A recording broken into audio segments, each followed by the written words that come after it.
City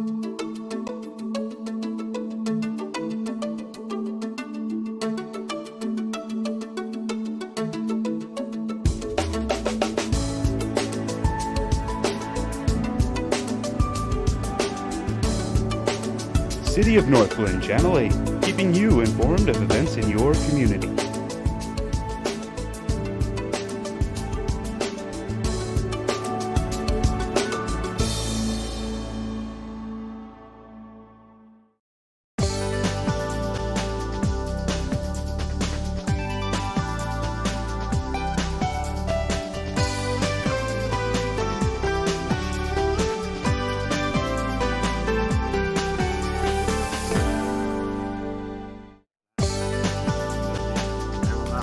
Study session meeting. Will the city clerk please call the roll? Mayor Escobar? Here. Mayor Pro Tem Leidy? Here. Councilmember Sowers? Here. Councilmember Rodriguez? Here. Councilmember Downing will be late. Councilmember Brown is absent. Councilmember Whitman? Here. Councilmember Duran-Mullica? Here. Councilmember Wilford? Here. Okay. We only have one item on the agenda for the study session. City Manager Gar, would you introduce the item, please? Yes, thank you, Mayor Escabel. This evening, we have Matt Sura with us to walk us through proposed changes, amendments to our oil and gas regulations. So the goal of tonight's discussion is to get council feedback and direction on which direction you'd like to go in making proposed changes as a result of Senate Bill 191. That was, did I have that right? 181. 181. I knew that sounded wrong. Senate Bill 181. I know. That was passed by the state legislature this past spring. So thanks to Corey, who's been involved in working with Matt on these proposed changes. And so again, the goal is to get direction from council tonight on where you want to head. And I'll turn it over to Matt. I had a PowerPoint presentation, but we're looking like we're getting that work done.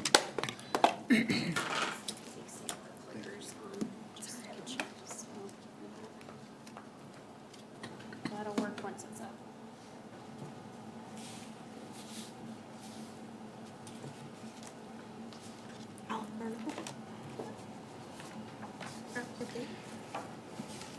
Evening, my name is Matt Sura. I'm an oil and gas attorney that works for nonprofit organizations, neighborhood organizations, environmental organizations, communities such as yourself, local governments, and practically everybody but the oil and gas industry.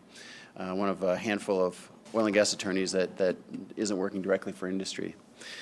I appreciate being invited tonight. I was asked to give a quick pass at your Unified Development Ordinance to see if the ordinance could be strengthened in any way, given the new powers with Senate Bill 181. I guess I wanted to start tonight by introducing myself, but then also introducing Senate Bill 181 and how it's granted additional authority to local governments such as the city of Northglenn. So here's Colorado's oil and gas basins. We're in the Denver-Julesburg Basin, and since about 2008, we've seen a tremendous amount of oil and gas development due primarily to technology of hydraulic fracturing and horizontally drilled wells, multi-well horizontally drilled wells. And if you look at the Colorado Oil and Gas Conservation Commission, this is the way the Front Range looks. Every one of these red dots is one or more oil and gas wells. We've got about 55,000 active oil and gas wells in the state of Colorado. And a lot of that development is in the Front Range. In fact, where the majority of the oil is located in Colorado is in the Front Range, what we call the Denver-Julesburg Basin or the Greater Wattenberg area. And just so you know how things can change, just to give you a little historical perspective, this was Brighton back in 2014, almost exactly 5 years ago. And if you go to the Colorado Oil and Gas Conservation Commission website, you can pull these types of maps up for yourself and see any area in Colorado that you're interested in. And the lines that you see here are those horizontally drilled, hydraulically fractured wells that I was mentioning.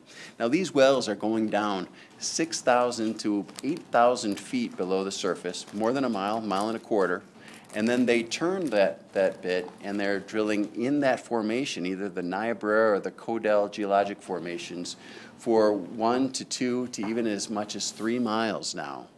And that's why you see these horizontal lines that you see here. That's what those are. Those are representing a wellbore that's probably 6,000 to 8,000 feet below the surface. Those lines that you see that are in purple are drilled oil and gas wells. Those in green are permitted but yet undrilled, and those in light blue, like this one right here, are just being permitted. They hadn't yet been approved by the Colorado Oil and Gas Conservation Commission 5 years ago. This is today. There's really not much left of the city of Brighton that hasn't been drilled or won't be drilled by this boom that we're in for horizontally drilled, hydraulically fractured wells. Quick question. Yeah. What's the difference between the light blue and the purple? So again, the purple are those that have been drilled already. Oh, okay. And And- then the light blue is what's coming? And yeah, the green have not been drilled but have been permitted by the Okay. Colorado Oil and Gas Conservation Commission. The light blue are in application stage. They Okay. have not yet been permitted. Great, thank you. And you can see, to your point, tremendous amount of new blue wells that are looking towards the southern part of Brighton and into Commerce City. And again, this is a present day. This is in dark blue. That's an outline that you'll recognize as the city of Northglenn. And what you see here are those wells that are along the E470 corridor in Broomfield. And those are extraction wells. You see a number of other wells coming along that E470 corridor. The oil and gas industry is really targeting that as an area that they can achieve some pretty decent lengths of setbacks from residential areas, and are doing a lot of development along that E470 corridor. Northern Adams County has seen a tremendous amount of oil and gas development and will continue to, because as you can see, a lot of these have not been drilled. In fact, I would say a majority of Northern Adams County has been permitted or is in permit stage, but has not yet been drilled. And of course, there's Section 36 that is just over the county line in Weld County. This is the oil and gas development, current day oil and gas development. This is what a multi-well, hydraulically fractured oil and gas site looks like. And what you see here are a number of the tanks. Each one of these well heads will typically get 1 to 2 tanks for itself if they're not piping that oil out of there. There is going to be a emission control unit, which is what these flares are here, and a separator units. Again, just to give you a sense of scale, this is a semi-truck that is unloading some of that oil. In our area, most of the companies are moving to piping oil, so there's not a need for this many tanks. So oil and gas is regulated primarily in by three different entities. Principally, the Colorado Oil and Gas Conservation Commission, which we know. There's also the Colorado Department of Public Health and Environment, which is looking mostly at air quality regulations.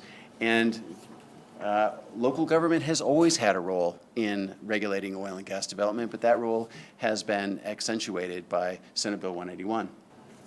Senate Bill 181 was signed into law on April 16, 2019. Well, what does it mean for the city? The outline of the bill is that they're going to reform the Colorado Oil and Gas Conservation Commission to protect public health, safety, and the environment. They're going to give local governments clear regulatory authority over oil and gas and ending state preemption of your ability to regulate that industry, and forced pooling laws. Now, Colorado Oil and Gas Conservation Commission versus Martinez was a recent decision that I think was some of the impetus, some of the spark that was the reason that we saw this bill pass this first year of the Polis administration.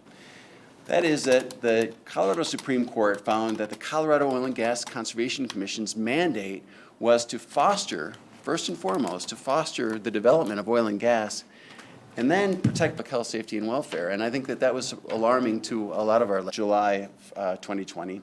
And they're going to, before that new commission sits, they have to do all of this rulemaking. They have to change the mission of the Colorado Oil and Gas Conservation Commission, look at cumulative impacts, look at alternative location analysis, come up with wellhead integrity and looking at flow lines. And that's going to be a very busy schedule for the Colorado Oil and Gas Conservation Commission. But more to the point of why we're here tonight, it really specifically gives a lot of new authority to local governments. You are allowed explicitly to regulate the siting and surface impacts of oil and gas using zoning, if you like, if you choose. It specifically ends state preemption. That is, there were a number of cases, including one out of Fort Collins and in Longmont, that stated that if the Colorado Oil and Gas Conservation Commission was regulating it, really the local government needed to let the state lead, and that your regulations, for the most part, could not be more stringent than the Colorado Oil and Gas Conservation Commission. Well, that specifically has been withdrawn. You now have the ability to go beyond the state in regulating this industry if you so choose. So the way that it impacts local governments calls out 4 different areas for regulating, and these are the ways that you regulate all industries. This is only bringing the oil and gas industry on par with every other industry that you regulate within a municipality or any other local government. Location and siting of oil and gas facilities and locations.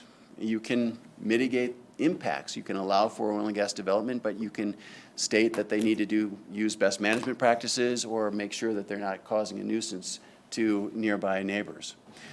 There are financial issues. You can require performance securities or bonding, indemnification, insurance, or fees for additional inspections. And then, of course, there's the power to enforce. You have regulations, and it explicitly says that you have the ability to enforce those regulations, even beyond Colorado Oil and Gas Conservation Commission. Your current approach in the unified ordinance was developed in 2011. And I had mentioned 2011 earlier. That's really when this boom started. And your regulations for their time were, I think, cutting edge. You foresaw a lot of the development that was coming, even used, that kind of foresaw the horizontally drilled wells. But that's been now 8 years. And so your regulations are out of date. And even if we didn't have Senate Bill 181, I would argue that, that probably could use some improvements in some ways. You allow oil and gas development in all zone districts, including residential.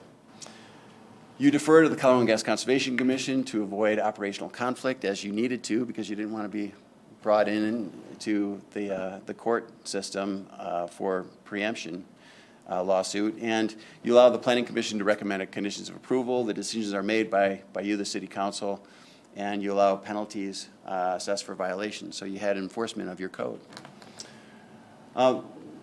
Here's what I would consider changing.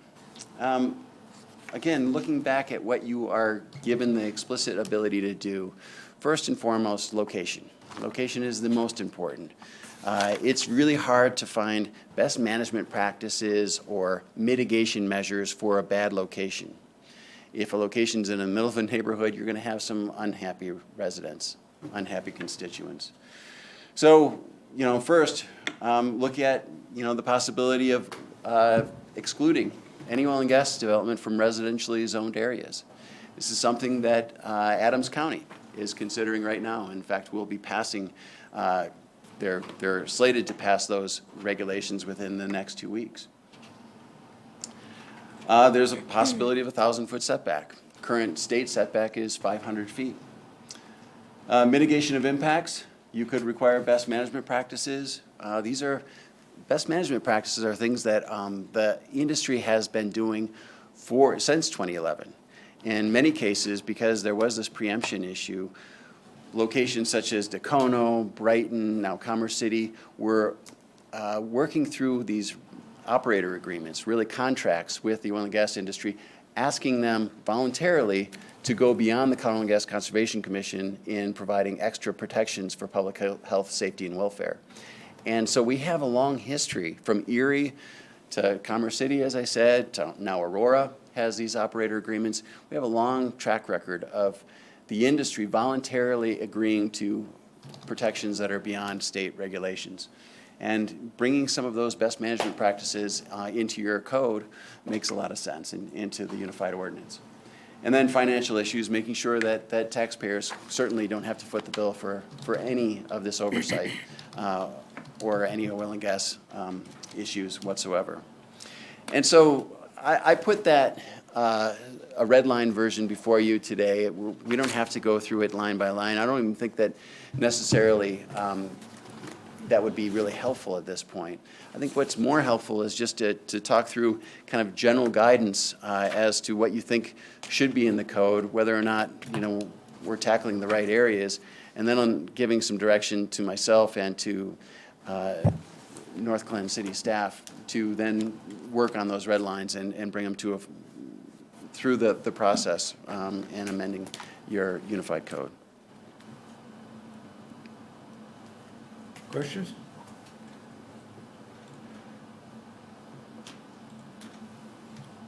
All Jackie? right. So Matt, you and I talked a little bit after or during our meeting last week about some of the things that I was going to bring up. But one of the things that's really important to me is that our residents have assurances that the people who are completing the work under these operating agreements are doing so in a way that's licensed and safe. And so I'm curious, what certification standards can we require, and how do we hold operators accountable for their contractor and subcontractor agreements?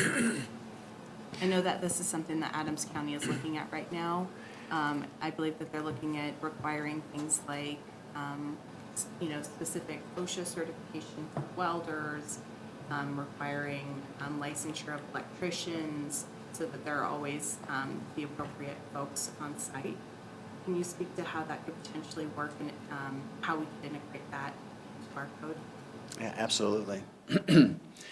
And I think that is actually where the state is going to be heading eventually as well.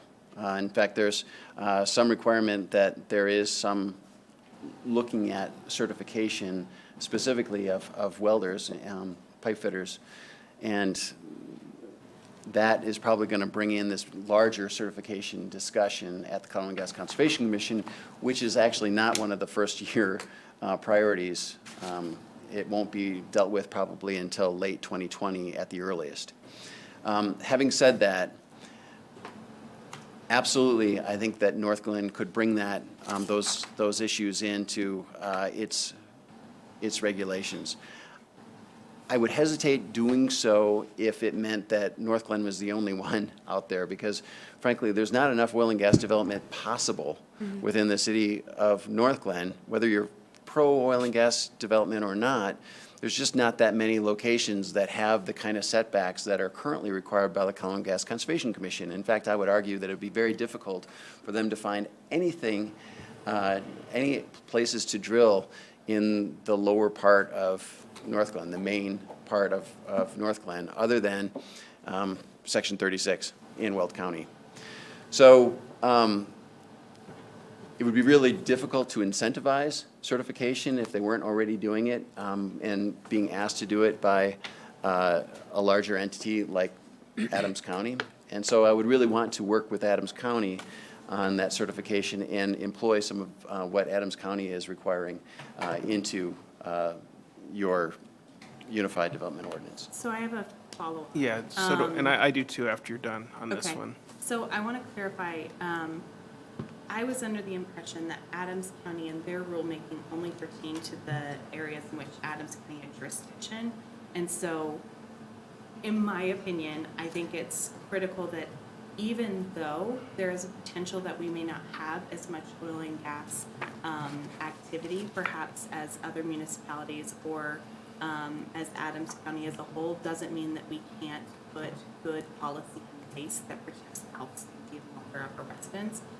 And to me, this is a big piece of that. So knowing that they're going down that pathway, I think certainly, I don't know if you're looking for cover, I'm certainly not. but lends itself to having this discussion. I feel like this is an area where things are very rapidly moving and taking shape, and I anticipate that we're going to have to look at these regulations on every 6 months as rulemaking continues. But that's just one piece that's really important to me, is figuring out how we make sure that the folks on the sites who are building, who are running the pipes and running the sites are licensed and are running a safe space. And part of the reason I'm even more interested in doing this, particularly when permits are requested, is so that we can weed out bad actors on the front end. I'll be perfectly transparent in that I'm not looking for this to be a voluntary thing. This is something I would like to see. I agree. So, and I didn't mean to indicate that it would be voluntary. There is a requirement in Senate Bill 181 that any local government regulations must be necessary and reasonable.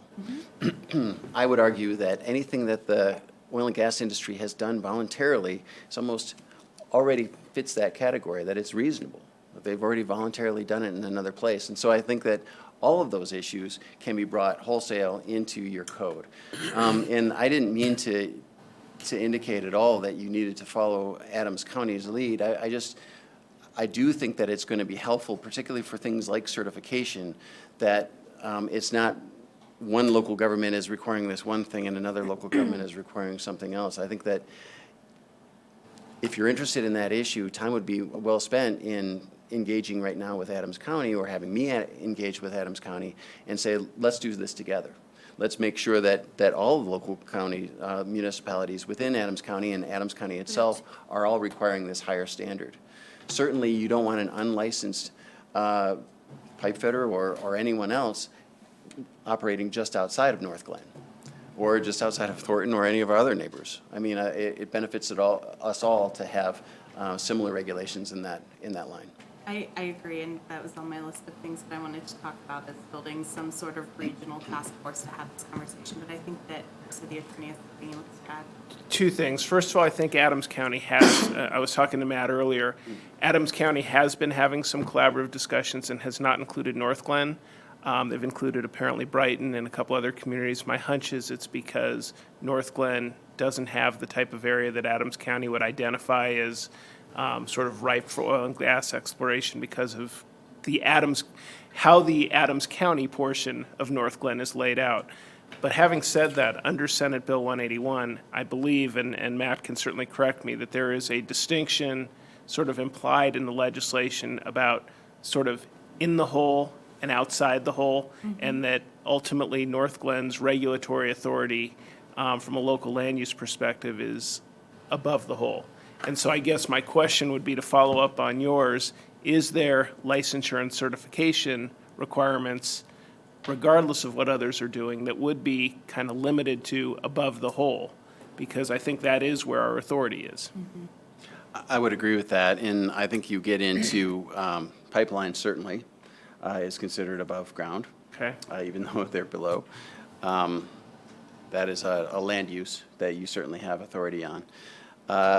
There are a number of, even just setting up an oil and gas facility, all of that equipment and the maintenance of that equipment is all above ground. Okay. Because I think that's where, when Matt references risk, I certainly wouldn't recommend that Northglenn sort of lead with its chin on areas that might be in the hole. Sure. But if we're above the hole, that's the area that we are granted authority to look at regulating. Great. The other piece on that, as it pertains to the permitting request or application, is requiring some sort of history of their safety issues or incidences. So if they have had a loss of life on a site, that would be something that's important to know as well. Yeah, I absolutely agree. And, having a risk management section, that is something that we're working on right now in a number of areas. And it's something that I think we should definitely put into the code if it's not in already. loosely, there was some areas in the code that I've identified for plans. And you already had a great list, or a great start to a list of different plans, traffic control plan, but on page 73, gone into what is required in a permit, and added to that, and I think we're up to 25 now plans that are going to be required, including a risk management plan, and want to probably get into a lot more specificity on what that would entail, to your point. Yep, I agree with that.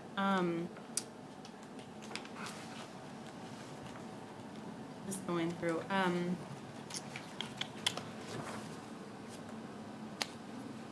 so how should we proceed? Is this something where you all want to hear from the rest of council on this issue before we move to my next question? Because I do have a number of other ones. And so maybe for clarity's sake, do you want consensus that this is the direction that council wants to go? Can we talk about this issue first? Being that there's going to be multiple issues identified, it'd be helpful to have consensus on each item, and then overall consensus to go ahead and move forward with whatever council decides. So whether that be now on this particular topic, or you have the discussion and then come back to each topic, Corey and I are certainly keeping track of what's being discussed. We can do it either way. We'll defer to you to decide that. Anybody else? On this particular issue? Well, this specific issue, Yeah. I agree with everything you said. This is the way I'd like to see it. Okay. Any other? No? Okay. The next one for me is around inspections. I didn't see any sort of outline in terms of frequency or any sort of regulatory structure for what we would really be assessing, and so I'm wondering, is that something that we can look at? I know that Adams County is looking to have a number of inspectors on staff that I believe COGCC certified, and so if there's a potential to do an IGA with them for inspections, I think that's something that we should look at.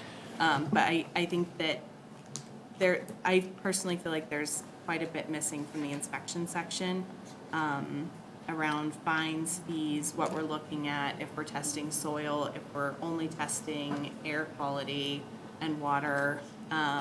And then another thing that a member of the community raised was seeing only references to paper data and paper maps that are being provided post-construction, and wanting to know why we weren't looking at having digital data and spatial data so that we can make sure that the plans were executed in the way that they were supposed to be, and can, take note of that as well.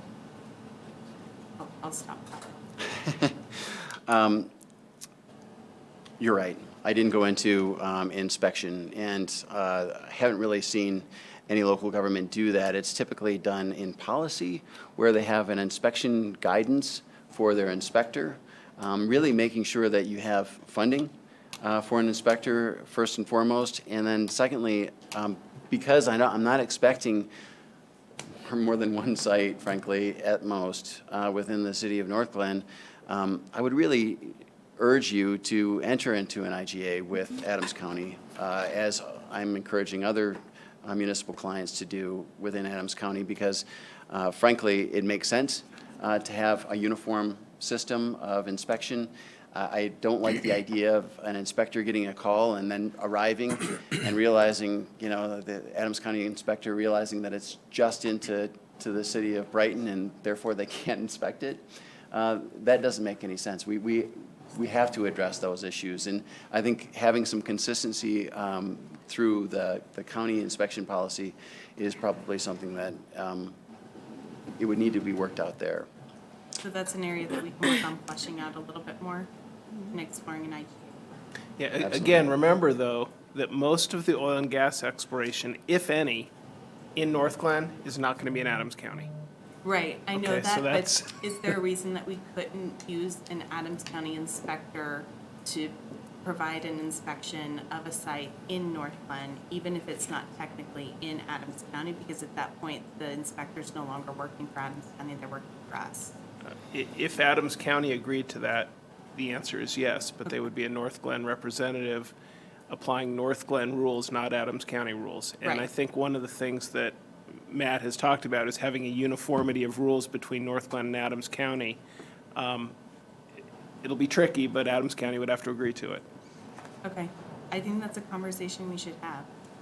I hear the repeat that, there may not be very much oil and gas opportunities or activity in Northglenn, but I still think that we need to do our due diligence, and have fully fleshed out policies, and guiding documents. So, does anyone have any? I think for me, what I'd really like to see is how can we align with Adams County as much as possible?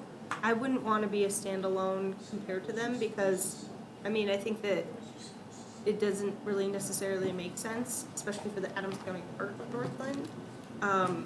So wherever those conversations are moving forward, I would like to see us, move with the rest of what Adams County is proposing to do. Absolutely. I think that it's important probably to engage now, because Adams County is working on regulations, and it would be helpful, I think, to have Northglenn's voice heard in those discussions. They're open to it. I've had this conversation not only with staff, but with County Commissioner, and then subsequently the staff had a conversation with all the county commissioners, and they are open to providing that framework and providing that uniformity among the county and within the municipalities within the county. And then I guess follow-up would be, for the portion in Weld, how do we still regulate that in the same way that Adams County is going to do there? So, You absolutely can. Yeah, And that is so because in the intergovernmental agreement, that inspector would be working for, in this case, the city of Northglenn. And the city of Northglenn, doesn't know boundaries for counties, and, they would be absolutely within their right to go inspect. And that would be stated, right up front in any permitting that occurred in Section 36, if they were to receive a permit, that there was going to be the ability for an Adams County inspector to inspect, or a City of Northglenn inspector to inspect at any time. okay. So are we at a point where instead of continuing to pursue these regulations, that we maybe can hit the pause button and start doing more to coordinate with Adams County and being a part of their process and possibly adopt something similar? Or are we full steam ahead with our existing regulations? It is up to council, but I would suggest that if there is the possibility of oil and gas activity now, I'm not sure how long I would want to hit a pause button, and I'd want to get something in place. Got it. We can always amend it, but You're right. my You're right. recommendation is to move forward. Okay.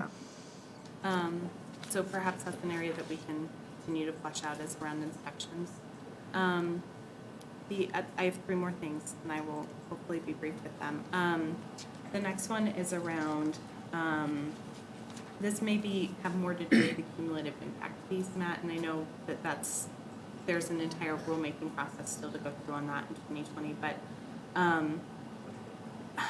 is there a way for Northglenn to protest permit applications that would potentially impact our residents' public health, safety, and assets? And I'm thinking in particular around Stanley Lake.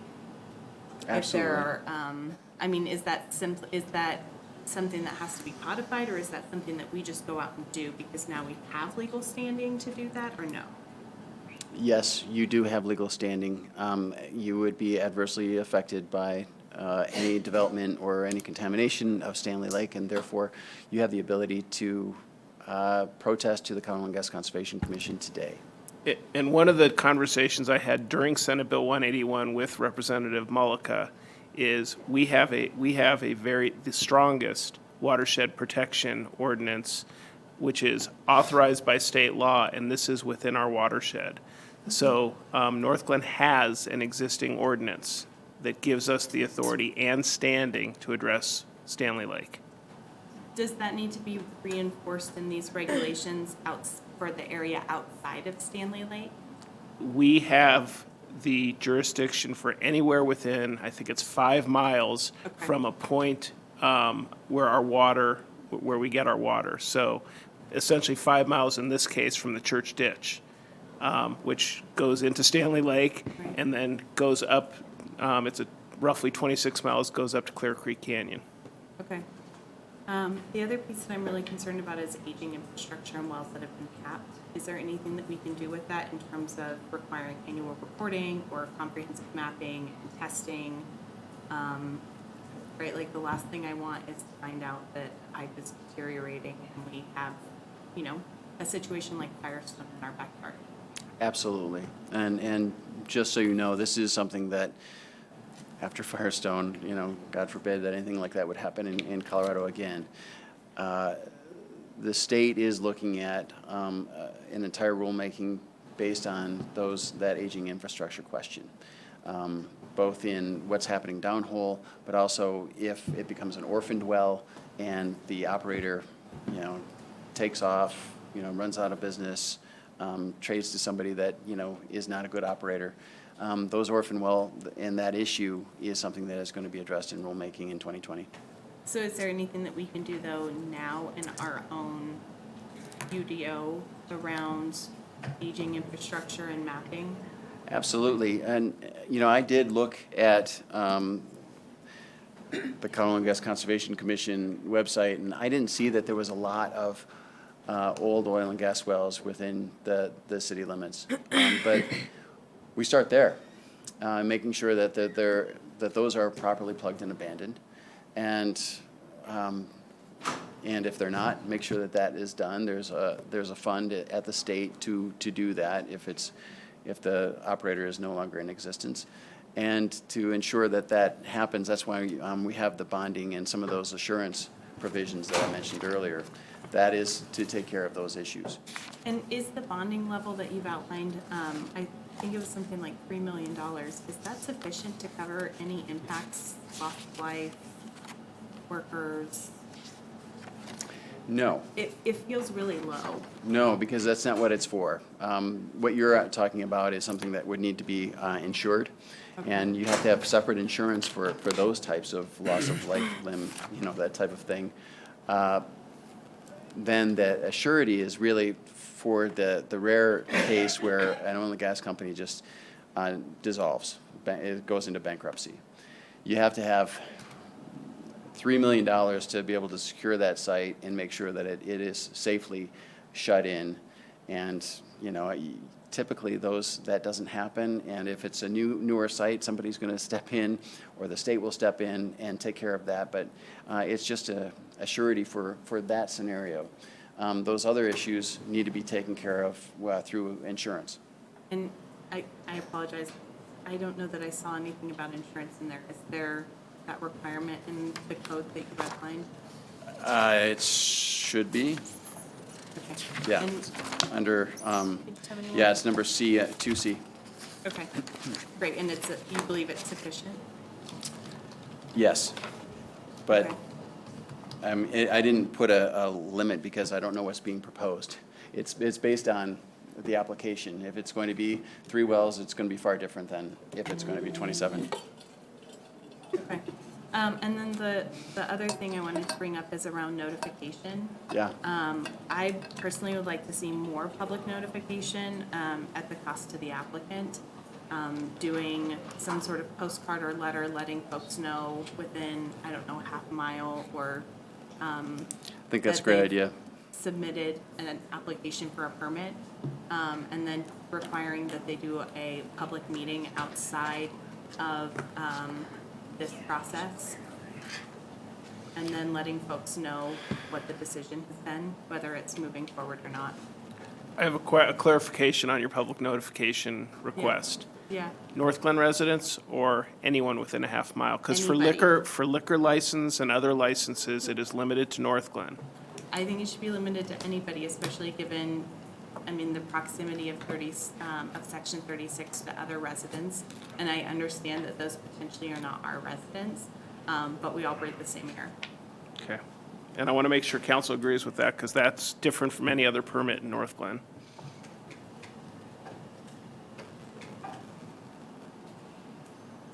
Any more questions? Do we have consensus on what Jenny's proposed? Yes? Yeah. Yes? I don't have a problem with There's it. a lot of communities there's a lot of communities up there, so it's important that they understand as well. Are you done? Yeah. And so just so council knows, that means you will be getting a great deal of non-constituents coming in to your council meetings and objecting potentially to applications in this area that it wouldn't be on any other type of permit. And that's council's prerogative, but I just want to make sure the council understands that's the result of that. Yeah. I'm okay with that. Okay? That's fine. I had a couple clarifying questions if you're done. I'm done. Okay. I'm really concerned about the air quality mitigation plan and then the waste management plan, the hazardous materials plan, and the water quality monitoring plan. So how does, and this is more of a process question, so how do we clarify exactly what needs to be in those plans? Like, for example, in the air quality mitigation plan, what you put here is a baseline air quality testing. And so would that include like constant monitoring of air quality? And then how is that done? So like, how do we flesh out what would be specifically in the plan? Would that be here or would that be somewhere else? It could be here. And Okay. honestly, I didn't go into a lot of detail into the air quality planning based on the fact that not sure that it would have been justified. Okay. Air quality monitoring is typically very, very expensive right now. And there is a movement, I think statewide and in a lot of different jurisdictions right now to look at continuous air quality monitoring.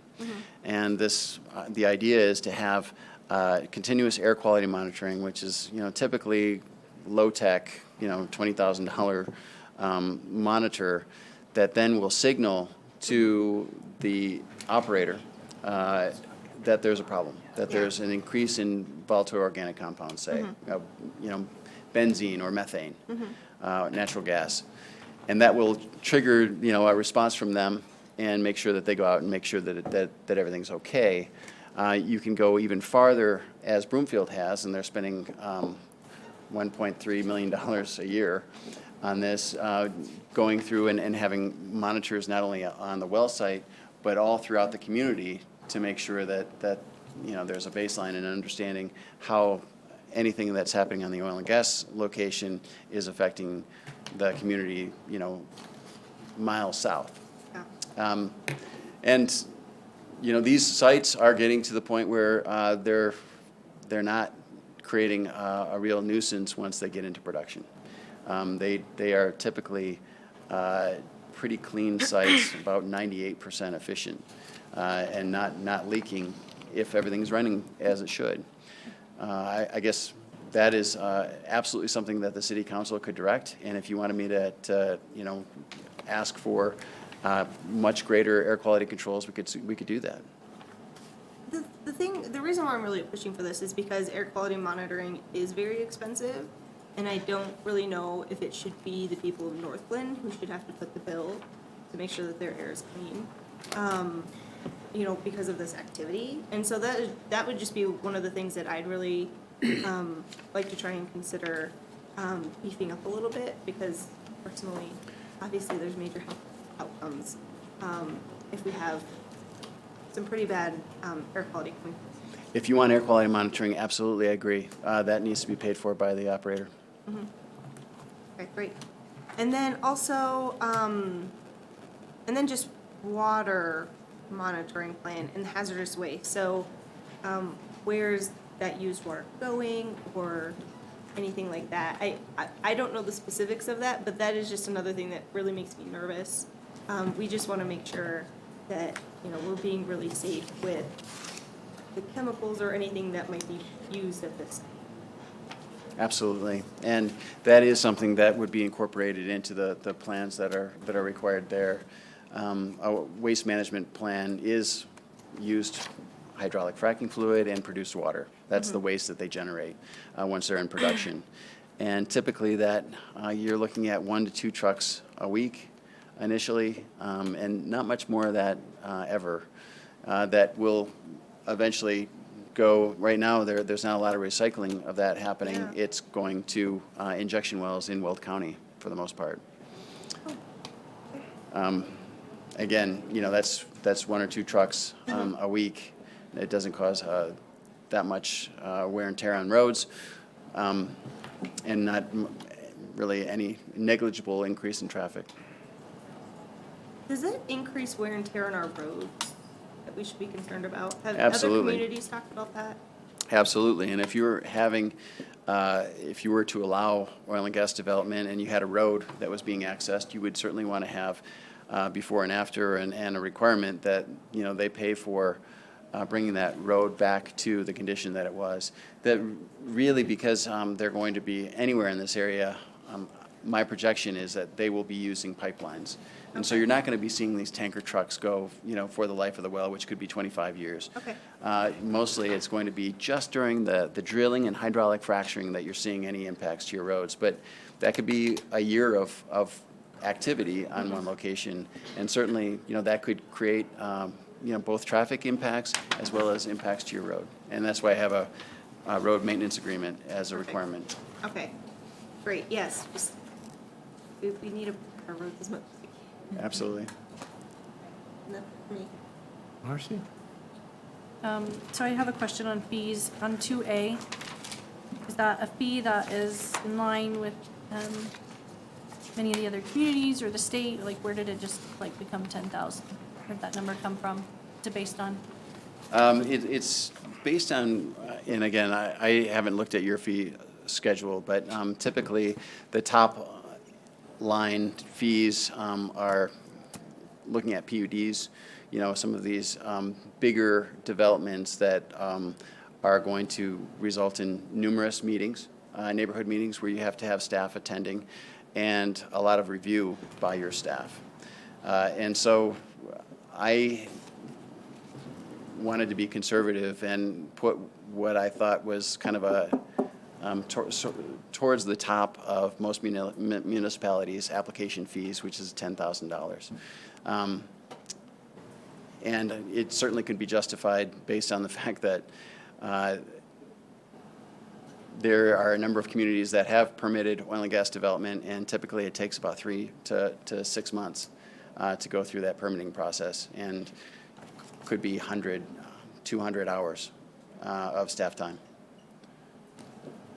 And I'm not really for aligning ourselves with Adams County. I think that's when our area is Weld County. I think that's where the conversation needs to be. But I'm also the odd man out on this conversation.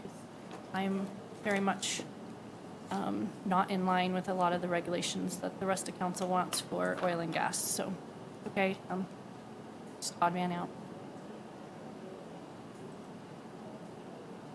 Anybody else? Okay. Okay, then I think we have direction. Corey and I will connect and try to figure out a timeline moving forward and work with Matt on being responsive to the issues that were raised by council this evening. Okay, thank you. Thank you. Thank you. So is there any other business before the council? Yeah, that's a great idea. Being none, we're adjourned. We'll reconvene at 7 o'clock.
Good evening. I will now call to order the regular city council meeting of August the 26th, 2019. Joanne, would you call the roll, please? Mayor Escabel, Here. Mayor Pro Tem Leidy, Here. Councilmember Sowers. Here. Councilmember Rodriguez. Here. Councilmember Downing. Here. Councilmember Brown will be absent. Councilmember Whitman. Here. Councilmember Duran Mullica. Here. Councilmember Wilford. Here. Join me in the Pledge of Allegiance. I pledge allegiance.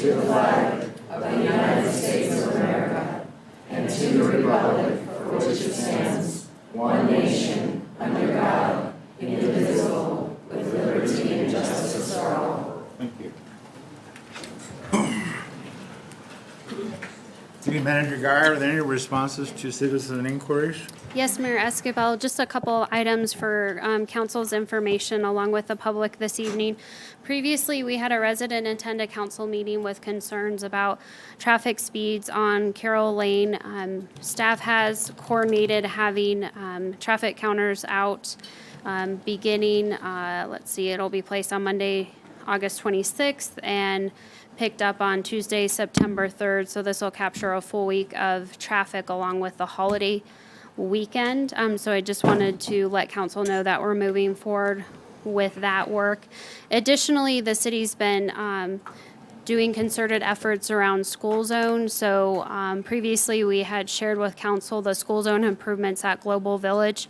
Just wanted to let you know that I've been on site twice along with various staff members. On Friday, I met with Nicole Caldwell, the principal of Global Village, along with a resident who had concerns about the safety of crosswalks and so forth in the area. So staff, based on that conversation with the school principal and her 2 security guards, along with the concerned resident, we added a new stop sign, added a no exit sign out of the school property, along with updating the paint on one existing crosswalk. We added an additional crosswalk in addition to 3 new crosswalks off of 114th Place to really enhance that school zone area. So we'll continue to monitor those improvements. I believe we have a really good handle on what we've done out there and that traffic is flowing well. And that area, we also made some adjustments. We had a bit of a miscommunication over at STEM Lab at the start of the school year. And so there were a few parents that were cited for traffic violations. The police departments reviewed those and dismissed those based on the communication mix-up with pavement markings and signage. So we've addressed that issue as well, which I know has been a concern for a few parents. The police department is continuing to actively do traffic enforcement in various school zones. If you saw on social media last Friday, we did a big push about the efforts at Hillcrest Elementary School, and we received numerous positive responses about that effort. So that effort will be ongoing, and I just want to express my thanks to Adams 12 5-star schools, Global Village Academy for the collaboration on addressing these safety concerns. Thank you. Next item is the agenda additions or deletions. Do we have any from council? Okay. Proclamations. You'll join me down on the floor. We will start with proclamation. It's gonna take.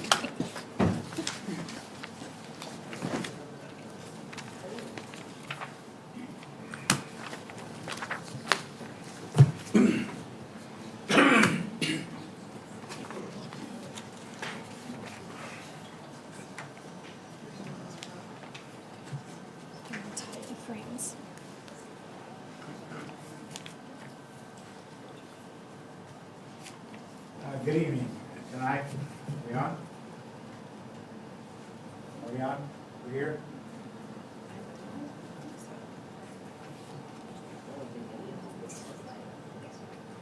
There you go. Okay, good evening. I've asked, or Councilmember Whitman has asked to read a couple of proclamations, so I'm going to turn this over to her for right now. The first one is for Carol Dodge. Is she not coming up? Okay.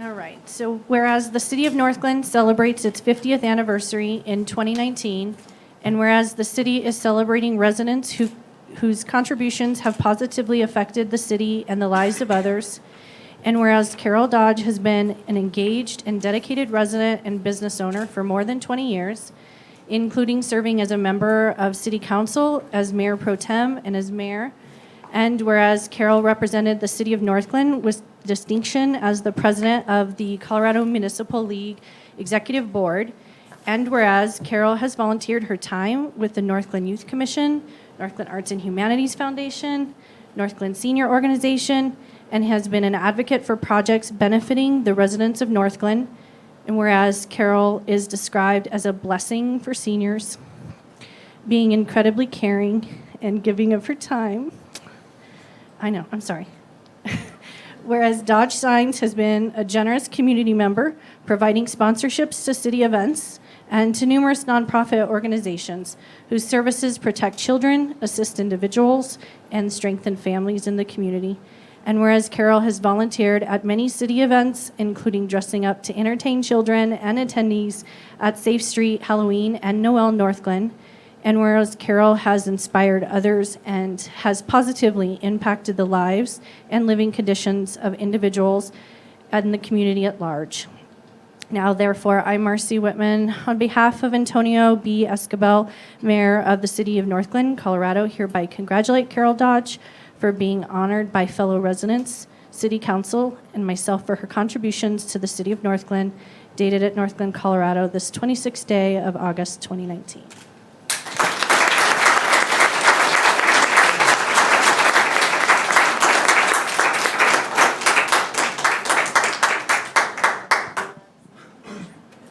Okay, so for me, it's not about the recognition and never has been ever. What it's about is walking the walk in the community, and I look out here and I see all these great people. I know you guys nominated me. That's why I came tonight, because I would never not come after you guys put so much effort into giving me an award. I don't need it, but I appreciate it so much from all of you. And I just feel as a community person, when you show that you're out there and you're at Safe Street Halloween and you're giving out candy, and you're at the Farmer Highline Canal cleanup with all of you guys are working side by side with me at this stuff, and you're selling alcoholic beverages at the Pirate Fest or whatever fest. Those are the things where I got to meet all of these great people. So I love all you guys. You're all doing the right thing. You're all great volunteers in your own right. And I just want to say thank you very much, and I really appreciate this. So thank you.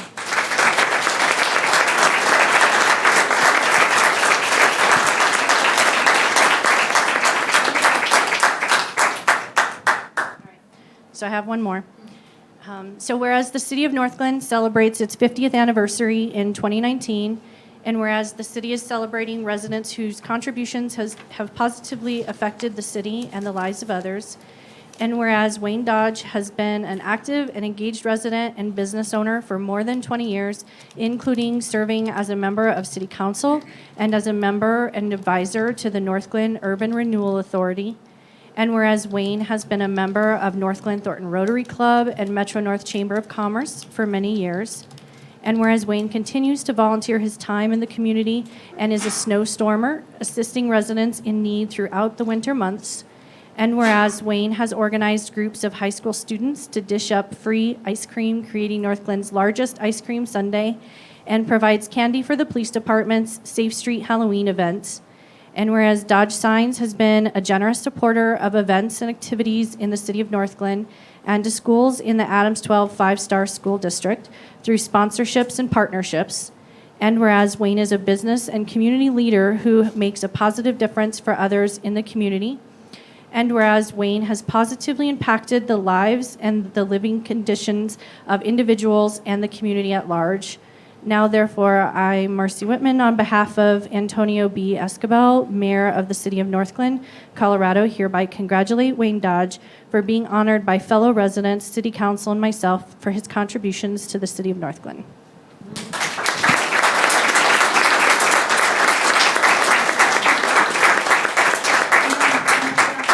But I have to say this about Wayne.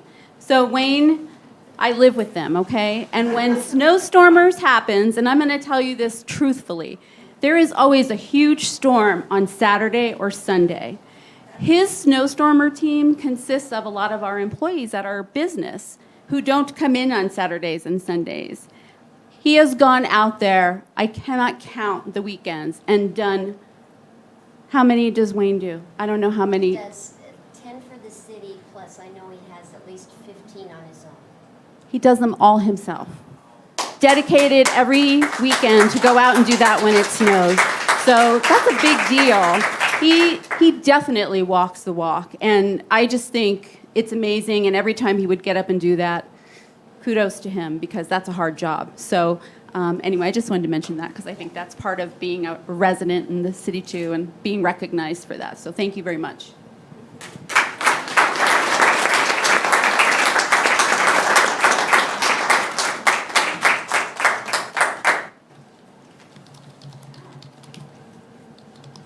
Okay, Patty Mickelson and family, are we in the audience?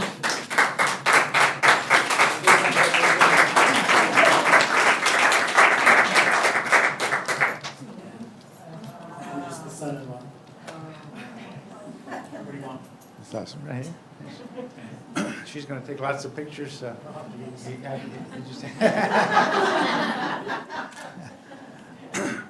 Whereas the city of Northglenn celebrates its 50th anniversary in 2019, and whereas the city is celebrating residents whose contributions have positively affected the city and the lives of others, and whereas Mr. Gerald D. Genesis was an amazing Desinus. There you go. Was an amazing volunteer for the city of Northglenn, and whereas Gerald is described as having been gentle, kind, giving, and committed to others and his community, and whereas Gerald walked the streets of Northglenn for hours a day, 4 or 5 days a week, to pick up trash and meet local business owners, and whereas Gerald participated in the Farmers Highland Canal cleanup year after year, and whereas Gerald adopted families from the local schools to help provide them supplies and resources they needed, and volunteered numerous hours at Malley Drive Elementary School to help wherever he could, and whereas Gerald even gave of himself in death, donating his body to science, and whereas Gerald went above and beyond to make a difference and inspire others, and whereas Gerald positively impacted the lives and living conditions of individuals and the community at large. Now, therefore, I, Antonio B. Escabel, Mayor of the City of Northglenn, Colorado, hereby recognize Gerald for being honored by fellow residents, City Council, and myself for his contributions to the City of Northglenn, and extend our gratitude to his family accepting this proclamation in his honor and sharing their love one with the city of Northglenn for so many years. Dated at Northglenn, Colorado on the 26th day of August 2019.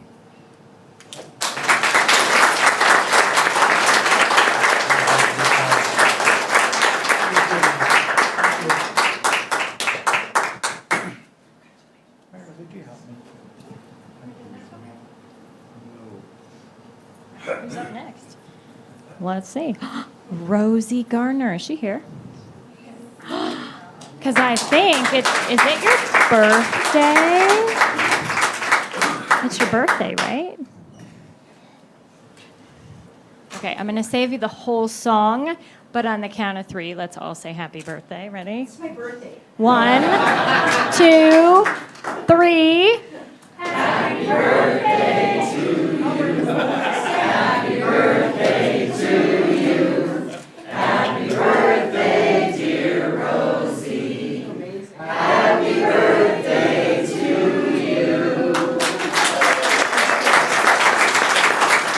Excellent. Wow. You guys sound good, too. Hello? Okay. I don't know if it's on, but we're good. Okay. Whereas the City of Northglenn celebrates the 50th anniversary in 2019, and whereas the city is celebrating residents whose contributions have positively affected the city and the lives of others, and whereas Rosie Gardner has been a public servant for the City of Northglenn and Adams County for a number of years, and whereas Rosie is currently the chair of the Northglenn Urban Renewal Authority and the president of the Northglenn Arts and Humanities Foundation, and has previously served as a member of the City Council representing the residents of Ward 4. And whereas Rosie serves as secretary of the Northglenn Thornton Rotary Club and is an active member of the community. And whereas Rosie has been instrumental in helping the business and arts communities in the city. And whereas Rosie has volunteered her time to city programs, including serving as a trail partner and neighborhood beautification judge, and has also served on the Planning Commission, Parks and Recreation Advisory Board, and the Senior Citizens Commission. And whereas Rosie served as the MC for Northglenn's 50th anniversary celebration, Women's History in the Making event in March, and whereas Rosie has inspired others and has positively impacted the lives and living conditions of individuals and the community at large. Now, therefore, I, on behalf of Antonio B. Escobel, Mayor of the City of Northglenn, Colorado, hereby congratulate Rosie Gardner for being honored by fellow residents, City Council, and myself for her contributions to the City of Northglenn. Dated at Northglenn, Colorado, this 26th day of August, 2019.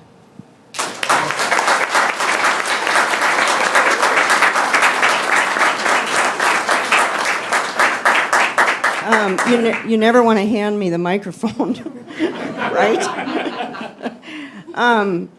First of all, I want to say it's an honor to be on the same slate of awardees with everyone else that's here tonight, but especially Carol and Wayne Dodge. And I just want to mention that it's an honor for me to be standing up here with them on that, getting the same award. They've certainly done a heck of a lot more than I ever have. I just want to mention that, gee, I'm nervous. Can you believe it? I want to mention the staff that assist the boards and commissions in this city that make us all look really good. And without them, we just, we'd flail around and wouldn't get anything done. So thank you, Debbie Tuttle, Michael Stricker, and everybody else, the secretarial support that help us to get done what we need to get done for the city. So thank you very much. This is really more meaningful than you can ever imagine. Thank you.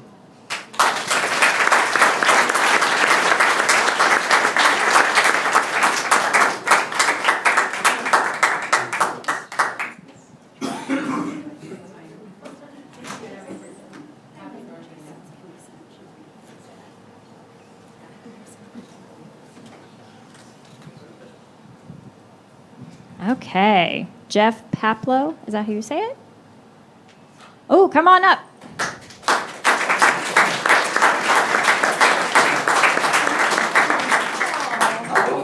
And who's your friend? Who's your friend? My girlfriend. Oh.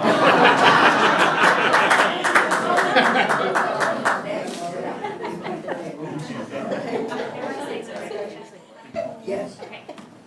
All right. Whereas the City of Northglenn celebrates the 50th anniversary in 2019, and whereas the city is celebrating residents whose contributions have positively affected the city and the lives of others, and whereas Mr. Jeff Paplow, Sr., a Northglenn resident since 1973, has given selflessly to his neighbors whenever they are in need, and whereas Jeff has taken out neighbors' trash, jump-started cars, and helped push neighbors out of snowbanks. And whereas Jeff has used his carpentry skills to make repairs in his neighbors' homes when needed. And whereas Jeff has been the recipient of a Northglenn Neighborhood Beautification Award and helps keep Northglenn beautiful at his house and throughout his neighborhood. And whereas Jeff has gone above and beyond to make a difference and inspire others. And whereas Jeff has positively impacted the lives and living conditions of individuals and the community at large. Now, therefore, I, Meredith Leidy, Mayor Pro Tem, on behalf of the entire City Council, hereby congratulate Jeff Paplow Sr. for being honored by fellow residents, City Council, and myself for his contributions to the City of Northglenn. Dated at Northglenn, Colorado, this 26th day of August, 2019.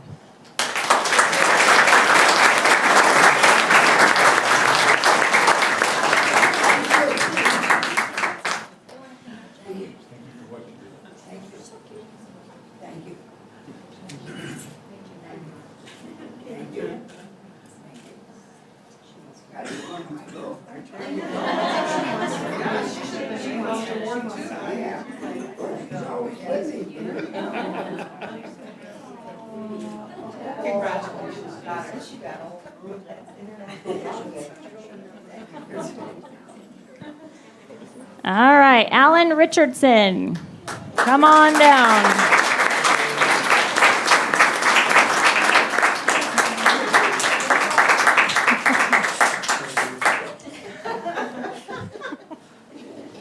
You're next. You ready? All right. Whereas the City of Northglenn celebrates its 50th anniversary in 2019, and whereas the city is celebrating residents whose contributions have positively affected the city and the lives of others, and whereas Alan Richardson has contributed his time and talent as a master gardener to Northglenn STEM schools and the Northglenn Garden Club, and whereas Alan helps his neighbors with household chores and with safety improvements around their homes, and whereas Alan shovels snow from sidewalks and driveways for his neighbors in need, and whereas Alan is described as willing to always help others and as a very giving neighbor. And whereas Alan is known for his friendly demeanor and small acts of kindness, which have made a big impact on the individuals he crosses paths with. And whereas Alan has gone above and beyond to make a difference and inspire others. And whereas Alan has positively impacted the lives and living conditions of individuals and the community at large. Now, therefore, I, Meredith Leidy, Mayor Pro Tem, on behalf of the entire City Council, congratulate Alan Richardson for being honored by fellow residents, City Council, for his contributions to the City of Northglenn. Dated at Northglenn, Colorado, this 26th day of August, 2019.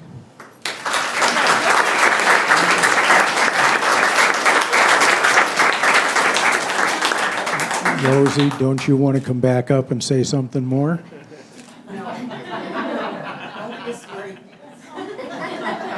Okay.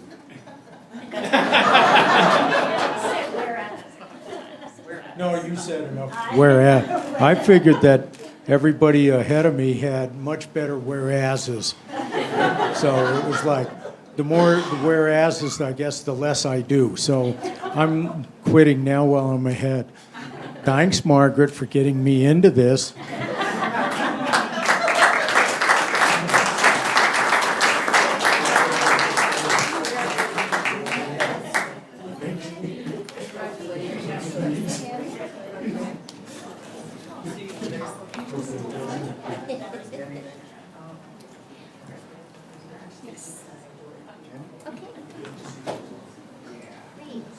Good evening, Council and Mayor.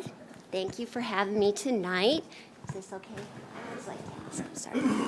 All right. So tonight, it's August, right? So this is the end of the summer, and we're all a little sad about that, I think. Maybe cooler temperatures. But the end of the summer brings the final month of the Neighborhood Beautification Program. It's also the largest month. And I know that everyone is not here tonight. There were 25 homes nominated that won awards. We do the Yard of the Month Award, which we give out in June, July, and August. And then in August, we add the Long-Term Home Beautiful Award, which basically is given at the end of the summer. And it's to a home and yard that's kind of a trend setter in the neighborhood. So often those same homes that have won Yard of the Month maybe will win Long-Term Home Beautiful. So everyone is not here tonight, but trust me, that's not an indication of how excited they were. If we have leftover certificates, which I know we will, I'm going to deliver them, hand deliver them to all the homes, and people were really honored and excited and had amazing things to say about Northglenn. So keep up the great work, and I'm jealous of each one of you that won because my yard certainly doesn't look the best right now with the hot weather. So I need your secrets, right? Okay, so with that, let's get started. I'm going to thank our judges, and I would also like to say, like Rosie did, that I'm just honored to be up here and be able to look out and thank you all, the residents of Northglenn, for doing such a good job. And those that were honored tonight, often I'm so blessed because I get to work with them. They often volunteer for the city programs that I get to say I am not in charge of. They are. So thank you to all of them that do such a great job. John, could you? Thank you. You're wonderful. So first tonight we have our Yard of the Month winners, and they're that first pile. And I know Ruth Duncan is here at 10774 Northglenn Drive. So if you'll come on up and pause a moment.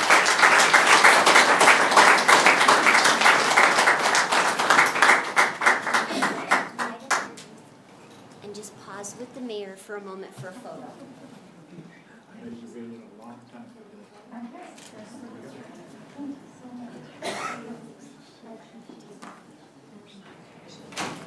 She likes to take pictures. A little bit. Oh, wow.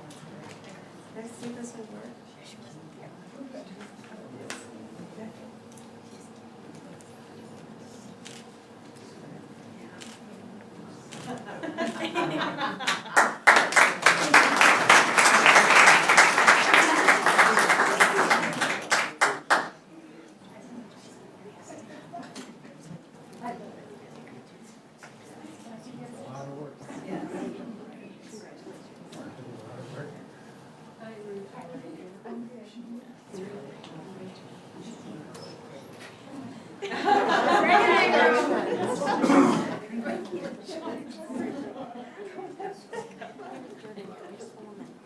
You look so good. Yeah, you really do. Retirement suits you really well. It's good. It's good. And your hair is beautiful. I want to say thank you, and it's been a long time coming.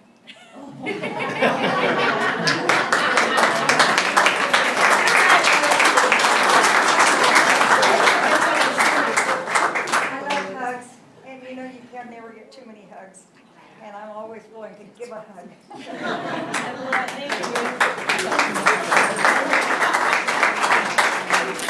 Okay, next we have Gordon and Patty Vallada at 1465 Regina Lane.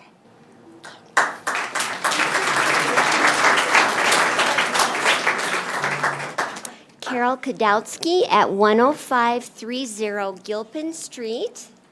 Another beautiful yard.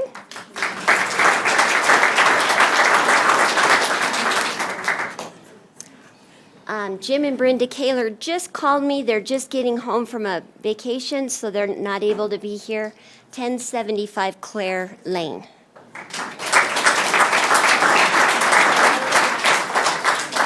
Dan and Tony Kornick at 11300 Irma Drive.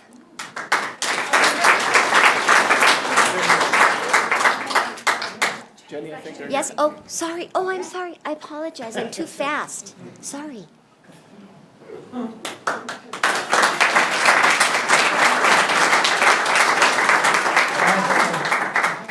Right up there, sir. Thank you.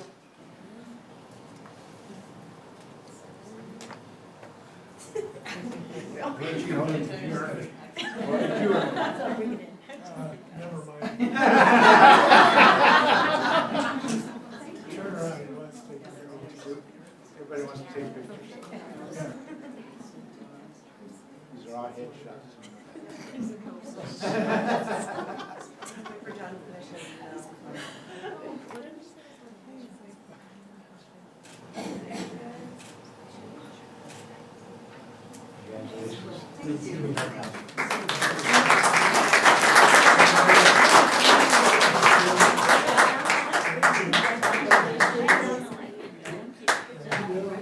Congratulations. Thank you for being here.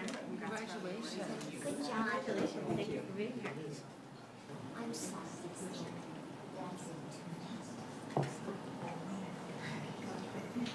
I was just blame it on the wife. See, there you go. Okay, Luis and Jeanette Garcia at 11787 Keogh Drive. Congratulations. Thank you. Congratulations.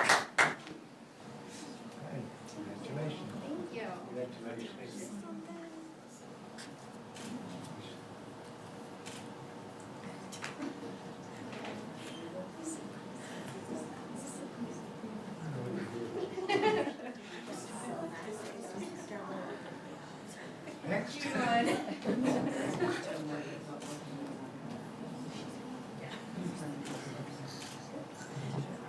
Thank you very much.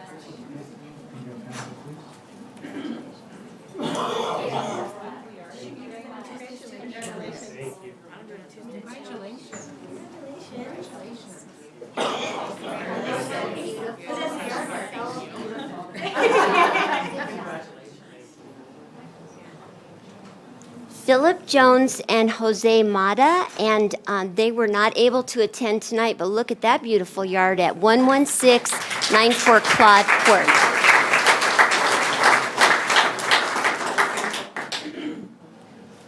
Manuel and Maria Garone at 11344 Sherman Street.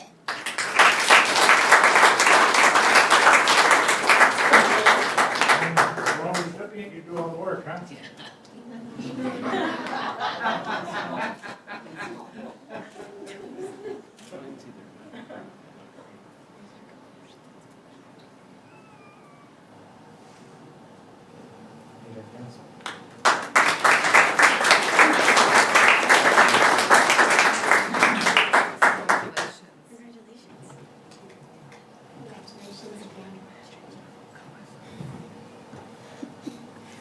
Well, we don't know this person very well. Debbie Tuttle at 1114 Navajo Street. Debbie in the house?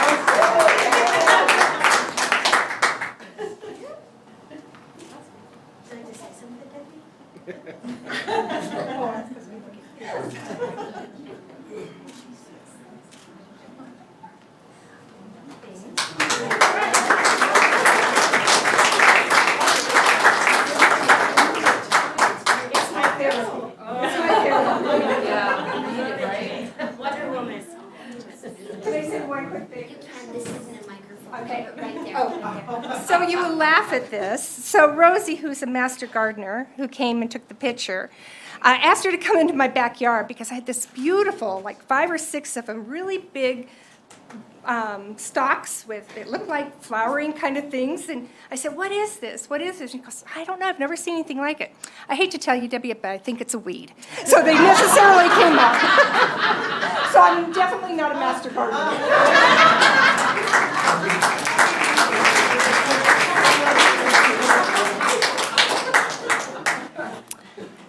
And now we have George and George Kennedy Attilion at 10678 Varese Street. Did I say that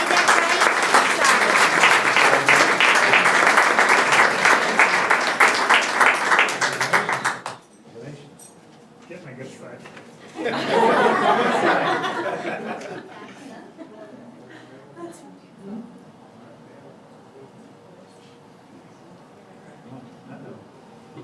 Headshots on.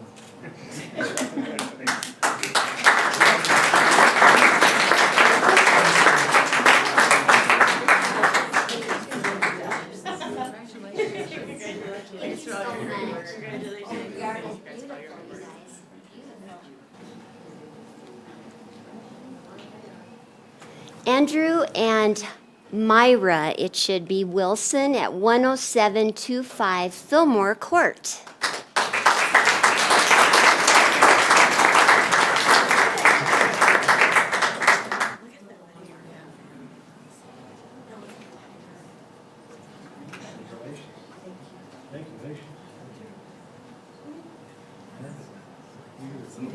Well, it's because of her.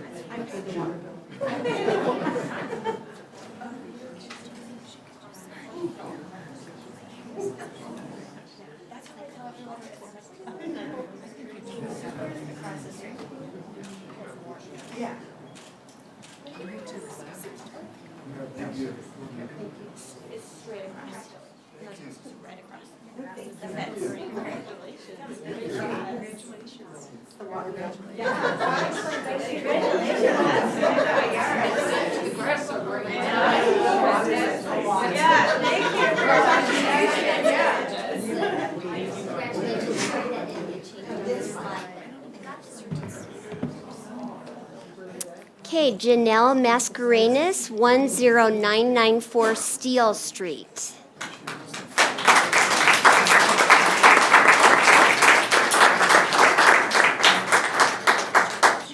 Joanne Ranger and Leo Rowland, this is Long-Term Home Beautiful at 366 Wallace Street. Are they here tonight?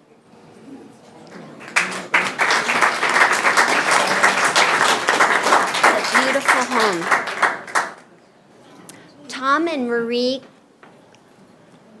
Cardenas at 2140 Phillips Drive.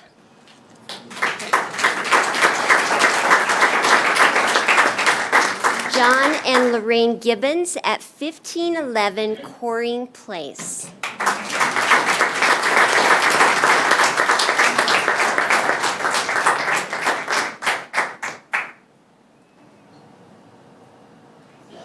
Thank you, Mayor. Congratulations, sir. Thank you.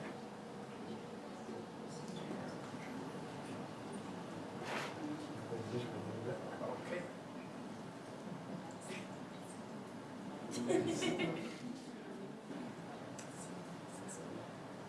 Maybe Antonio, could you make that?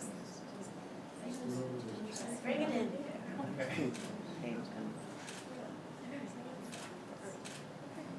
Summer, could I ask something? Would you take a picture? This was my mailman when I was a little girl. We love her too.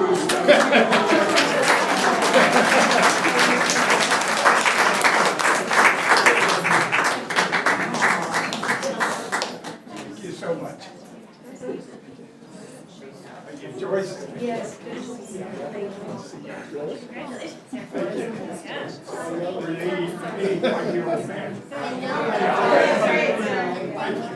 Thank you for doing that. Yeah, thank you so much.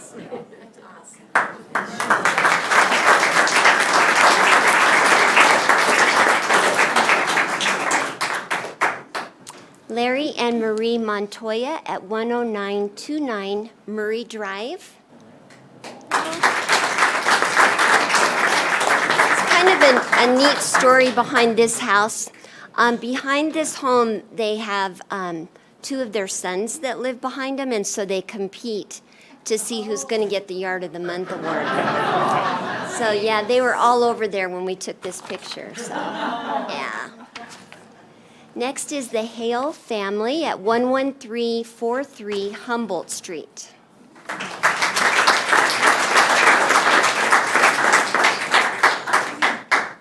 And John and Kelly Liker, this is an example of a Yard of the Month home that now has graduated to Long-Term Home Beautiful, and it's at 10242 Monterey Circle. Really beautiful.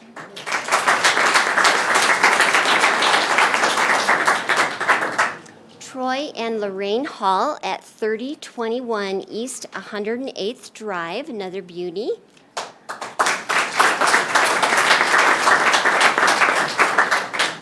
Justin and Lindsay Spanner at 11153 Fillmore Way.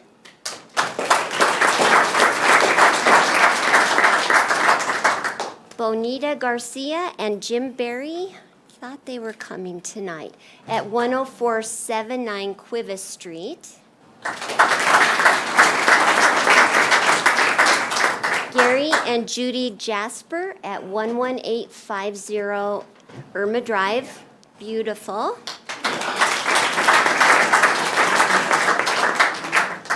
Mike and Tammy Travis are here, and they live at 109 Muriel Drive. I know they're here. They were here. They're right there. Okay, there they are. We were trying to hide out. Can't get him up Come here? on.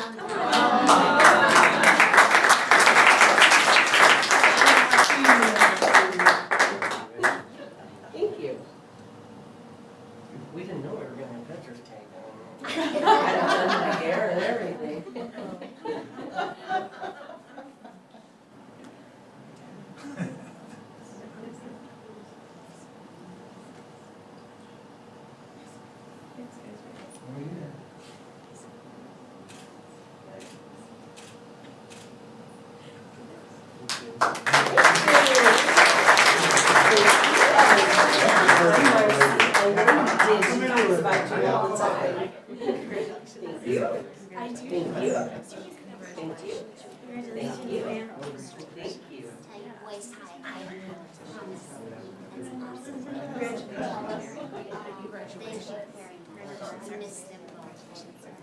Congratulations, stay out of trouble. Okay, and next, we have Clint and Stacy Janis at 10676 Logan Court.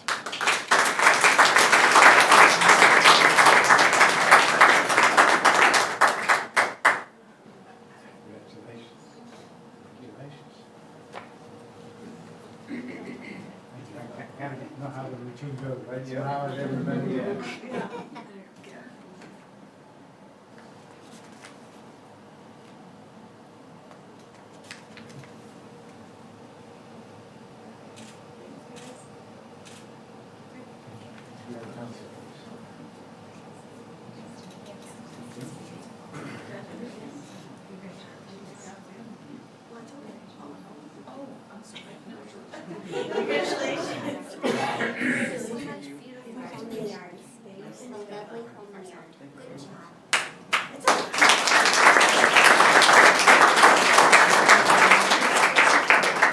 And now, Jerry and Sandra Meyer at 10964 Manette or Manet Way, whichever we want to say. Beautiful yard.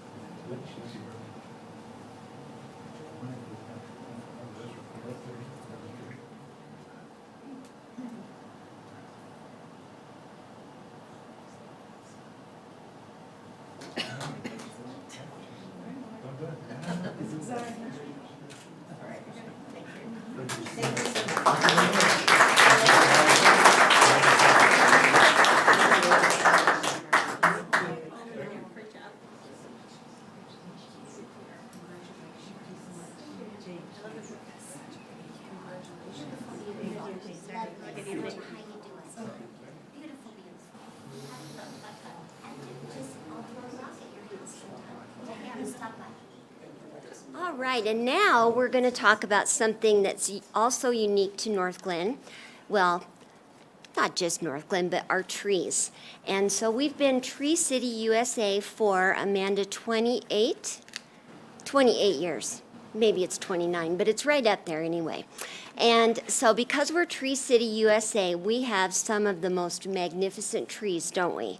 And so each year we choose, it's really hard, but we have some wonderful tree judges that go around to the nominated trees, and they look at things like the shape and the size and the color and how far they are up off the ground and if they've been trimmed and all of those different things. And each year it's really tough, but they come up with a winning, magnificent tree. And so this year, it's an oak tree, which grow very, very slow in Colorado. Other parts of the country, they're very common, but here to find a really beautiful one is kind of rare. So they did find a really beautiful one, and before I show you the picture, I just want you to know that John Isel, right over there, it's in the backyard, and he had to lay down doing like on his belly, rolling around in the grass to get this picture. So without further ado, this is the Hedden Skoggs family tree, and here it is. It's at 10662 Sperry Street, and that's in the backyard, and that's where John rolled down the hill to get that picture. So come on up and get your award.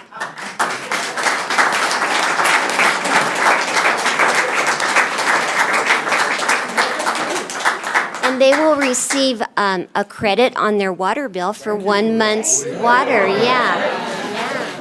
Sorry. Oh my goodness. Yeah, sure. I hope so.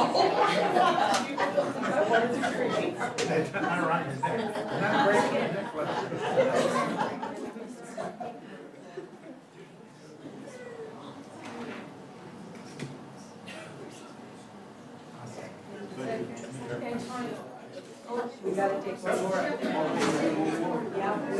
You dropped the thing down there. Don't get too crystal.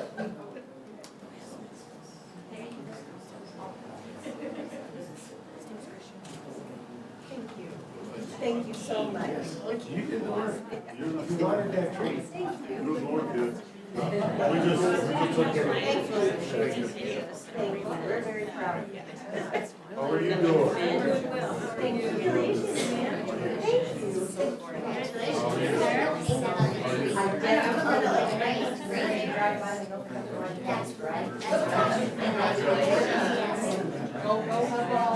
See you next summer.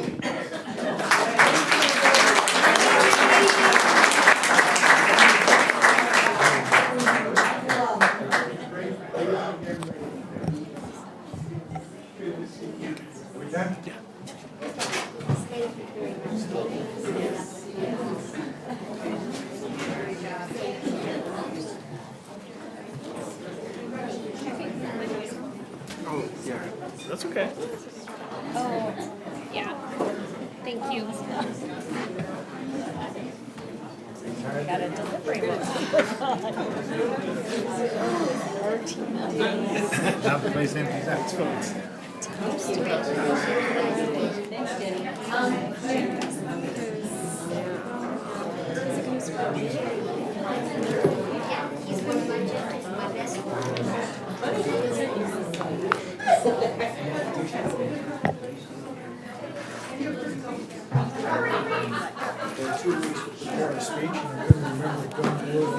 Speech I had, so thank you very much, kids. Thank you. Thanks for your work. Yeah. Aren't you happy that you did the speech? No, I love to listen to you. Congratulations, you deserve it. But I did it. Because you wanted to, right? Yeah. And then I'm also teaching privilege. Means I can read the eyes too, but Okay, there you go.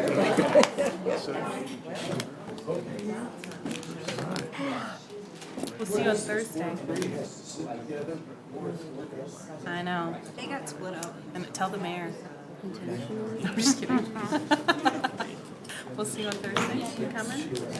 I don't even know, girl. No, I think her name is Ashley. You know what? I think we're okay. But if you want to come and we have extra things to do, I would take you out. You're the best. We're going to start at 5:30. The mingle will start about 5:30, so I'll be there. Oh, okay. I was going to say 5:15 is perfect. Yeah. I'll be there about 5:15. All right, we got the whole RTD Can you be designated ice cream watcher? All right, the next presentation is from I know. RTD. Invite Buzik from District J. Now, you notice you lost all your audience. Not unusual, but Okay, I'm gonna go for 9:30. Mr. Mayor, members of council, Madam City Manager, members of staff, thanks for having us here tonight. My name is Vince Busick. I am your elected director in District J, covering Northglenn, Federal Heights, Westminster, Western Thornton, unincorporated Adams and Jefferson counties. With me tonight is the general manager of RTD, Dave Genova, our chief operating officer, Michael Ford, our deputy AGM for commuter rail, Alan Miller, and Natalie Hanlos, our senior service planner for the North team. You should have some materials in front of you. We're not going to do a PowerPoint because our PowerPoint on the N-Line update is about 20 minutes, so we've got about 15 in total tonight, we're told. So we're going to give you a verbal update of the N-Line operations, what's going on, a verbal update of bus operations and how that is affected by the opening of the N-Line, and then open it up to you guys for questions. Sound good? All right, start. Who's up? Alan Miller. Mr. Mayor, members of council, I'm Alan Miller. I'm Deputy AGM for Commuter Rail for RTD. It is my job to stand up the N-Line and get it into revenue service and performance. The N-Line update for you tonight is, if you're looking at the line from where it's at right now, 124th station is complete. We are in fit testing at this point for our ATC system, which means automatic train control is currently under testing with the Public Utilities Commission. I am proud and happy to say that as of today, we have certified all of our public at-grade crossings with the Public Utilities Commission for automatic train control. This allows us to go forward with both our FIT and our FQT testing for positive train control moving forward with the Federal Railroad Administration. If you happen to be around 104th Street, you will see on Colorado, our garage is now up. We are installing the stairwells and completing the elevators. We're at about 95% completion at this location. We have some punch list items, and we are moving forward with Stock Show, and Stock Show is now at about 90% completion, which is one of our least completed stations within the system. I'll take questions at this time if you have any. Questions? So, Just have me one question. wait till we get through the vote. Oh, yeah, we can wait till the end. That's fine. No questions right now. Good evening. Again, I'm Natalie Huntlos, lead service planner for North Team. Just a quick update on the bus side. We've been working on this project. Actually, internally, it started about 18 months ago, and then have been working with agency representatives from the communities along the N-Line corridor, including Northglenn, mainly with Brooks Swoboda from Planning Department. Since last November, all the way through June, created a proposal for a bus operations plan with input from the staff, and have taken that to public process. Had 4 meetings last week, including one right up the street here in Northglenn. The turnout was quite good. It was about 40 people at Thornton, 40 people at Northglenn, and then we had about another 30 or so with the RTD meetings. So at this point, we're just collecting all public input. We're going to go ahead and in September then revise the proposal based on that public input. We will look to go back to the Board Operations Committee on October 22nd to go for permission to go to the board for final approval on October 29th. Not sure exactly how much information you want in regards to the bus operations plan. The materials that you received were the materials that were handed out at the public meetings. Maybe in the presentation, just to point out from a frequency perspective, the service span, the 20-minute service span will actually operate with an extended AM and PM peak, 4 a.m. to 8:30 a.m., and then 3 p.m. to 7 p.m. Monday through Thursday. Friday, it's actually, it's about the same. Then Friday evenings, the service will operate late until 2:30, and the same on Saturday. And then Sunday, because it's not quite as warranted due to ridership, it will end at midnight. In the bus network, there are about 20 routes, several of them that will go through Thornton. There are no service frequencies really proposed to the routes as they are within Thornton. The proposals mainly are extensions to the stations. Overall, there are no full route replacements, no changes to routes 120X, 122X, or 104X. Again, some route extensions, and then some route adjustments that are based on taking segments of current routes, using service hours from those current routes, and applying them to other routes where it makes more sense to have the service levels due to ridership and performance. For Northglenn at 112th Avenue, we're looking to have routes 12 and 112 serve the station. But those, of course, are not the only routes that go through Thornton. The others will serve the stations at 104th as well as 124th as they come through Northglenn. And then you received a sheet, it kind of has a purple border that shows frequencies as they are current and as they are proposed. So you'll see that actually there basically are no reductions overall. Any questions, or you want to hold it to last, and I will see. Any questions? Any questions? Take questions then, yeah. Thank you. Thank you. Well, I'll just finish up by saying thanks again for having us here. And Troy Whitmore is the director for District K, which is kind of off to the Brighton area. Troy and I have a monthly meeting with the mayors from this area, Brighton, Broomfield, Thornton, Federal Heights, Westminster, and Northglenn as well. And Mayor Esquivel came this month to our meeting. So our goal is to continue that. RTD will keep that going, inform the mayors about what's going on, what are current issues, to give them the information so they can bring it back to you and to your staffs. And we're always here. I'm always here. If you have ward meetings, things like that you'd want me to show up to and have some staff come to, we've done that in Thornton and other places as well. Happy to do that as well. So if you've got no further questions, thanks so much for having us here. I think we do have plenty. Oh, okay. Somebody found Sorry, one. we opened it up for questions, but Great. go right ahead. Julie? I'll kick it off. Okay. So the first question I have is, how are you guys planning on addressing the fare zone differences between the 112th stop? Fare zones.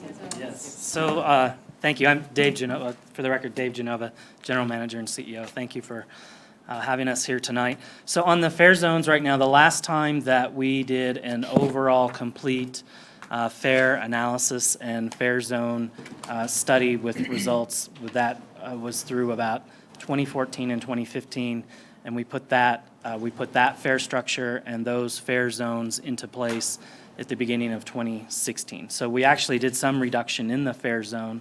At that time, we eliminated one zone to try to make it simpler. We actually, during that time frame, looked at doing a flat fare on the entire rail system. But that was met with some, that was our original proposal coming out, but we did not propose a flat fare on the bus system. So bus riders that had equally as long as trips as the longest rail rides were somewhat opposed to the flat fare structure on rail. So we ended up where we did in 2016.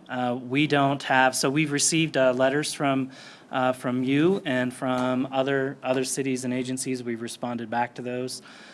We don't have plans to do another really detailed fare structure analysis. It's a very complex, very resource intensive, takes a very long time to look at it because we have to look at the whole system together and not just area by area. We have to look at the entire system.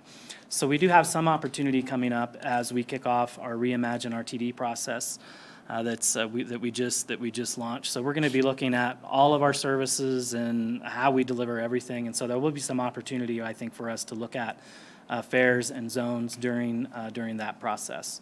But we don't have anything in the near immediate future to look at that. Because my major concern about it is equity. I think that there's definitely some areas where you could travel the same distance for less money, and I'm concerned that our residents are getting, I guess, short end of the stick when it comes to having to pay this extra fare for the extra stop. In addition to that, I understand that you did your analysis back in 2016, or 2014, 2015, 2016, all of those dates. We've been waiting for the end line for 2 years. So my husband actually has his original pass of like, yay, we're gonna ride it in 2018. Yeah, so anyway, we've had time to, even relook at the fair since then. So I would actually like to see a different approach to the fairs. I think that that's what's best for this community up here, both Northglenn and the Thornton homes. And so, especially since we had to wait so long anyway for the end line, I would really like to see an updated analysis of that. All right, I appreciate the feedback on that. Thank you. So, I too have that passed, but they never said that it was gonna open in 2018. I definitely have been the angry person on council with RTD. I've never really felt that you've all been as transparent as you needed to be, and I've been really frustrated at the lack of getting this line completed that our residents have been paying for way too long, and we're always second best to the south.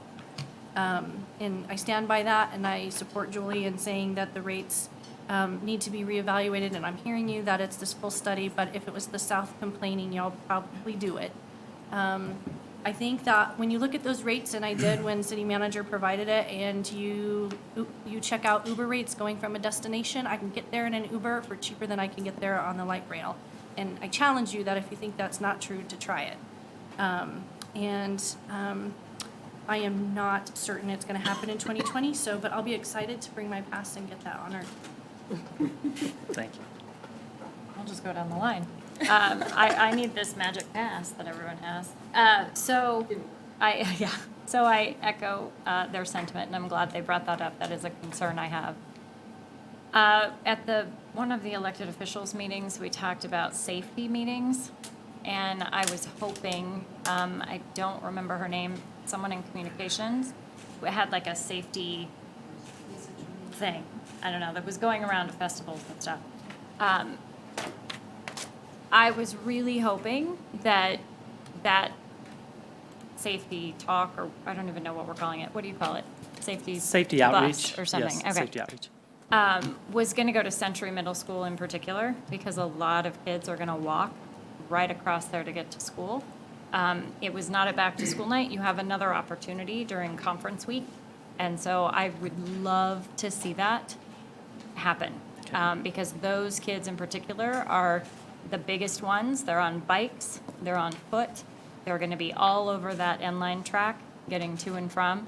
I would love to see a bigger school outreach along the whole way, but that's a really like a hot area for those kids to be walking and biking. So if you could somehow connect with that neighborhood and do something a little more specific, because I know you were at Thornton Fest, that's going to catch a bunch of people that don't even live in Thornton. I still haven't seen, so I was told that flyers went out or little door hangers went out to anybody along the end line, my entire neighborhood. I can see it from my backyard. I have not had a flyer or a door hanger yet. So I'm still really concerned about the safety piece. And some of these small meetings where we're catching 40 people or we're putting something in the connection, I'm just worried about children, to be honest. So if we could kind of increase and ramp up that aspect, I would love that. Thank you. I'm going to ask Alan to address it specifically, because Okay. we do have a safety team that works under Alan and under our safety department. But I just also want to assure you as well that before I was in this role, I was the chief safety officer at RTD. So Great. it's very, very close to me. So we have a good public outreach team and a good safety team. So this is good information for us to get, and I'll have Alan talk about specifics. So I want to talk about two pieces on safety for just a minute, if I may. Again, I'm DAGM for commuter rail with RTD. Safety outreach will be continual and ongoing in perpetuity. It's not something that we just start, we do for a short period of time, and we stop. Commuter rail, we will continue outreach both through the Operation Lifesaver program as well as our own internal drills for as long as there will be commuter rail. What you're currently seeing is the hot spots where we know we have problems with our crossings, and we've been testing those particular crossings specifically. We've had outreach in those communities initially because of the testing phases. Normally what you'll see happen is I think you'll see in the end of September, we start going out first to our first responders, to our fire departments, to our police stations, to our ambulance and rescue. in order to start performing drills within the system for a variety of scenarios, whether that be active shooter, whether that be a train-to-car collision at a crossing. We perform active drills first. The safety outreach where we're looking at right now starts at the end of October. Now, we have gone out, we have done door hangers, we have gone to certain schools where we know we have hot spots for testing, but community-wide, this will continue on through the rest of this year into next year. The closer we get to revenue service, the more and more we will ramp these up as far as communications are concerned. Now, as an example, one of my first outreaches with the system was Adams 12, Adams 14 for busing. One of the biggest things that we're concerned about is, yes, I understand the school children, but first we have to get our bus operators to understand what the difference between, I'm going to apologize for this to all of you honorable folks at this point, but you referenced it as light rail earlier. This is not light rail. This is commuter rail. This is heavy rail. This is federally regulated railroad. So as a result of that, we have a standard within federal regulation that we have to comply with. So I agree and I appreciate the feedback with regard to outreach, but the outreach is going to probably be more extensive than even you can imagine at this point.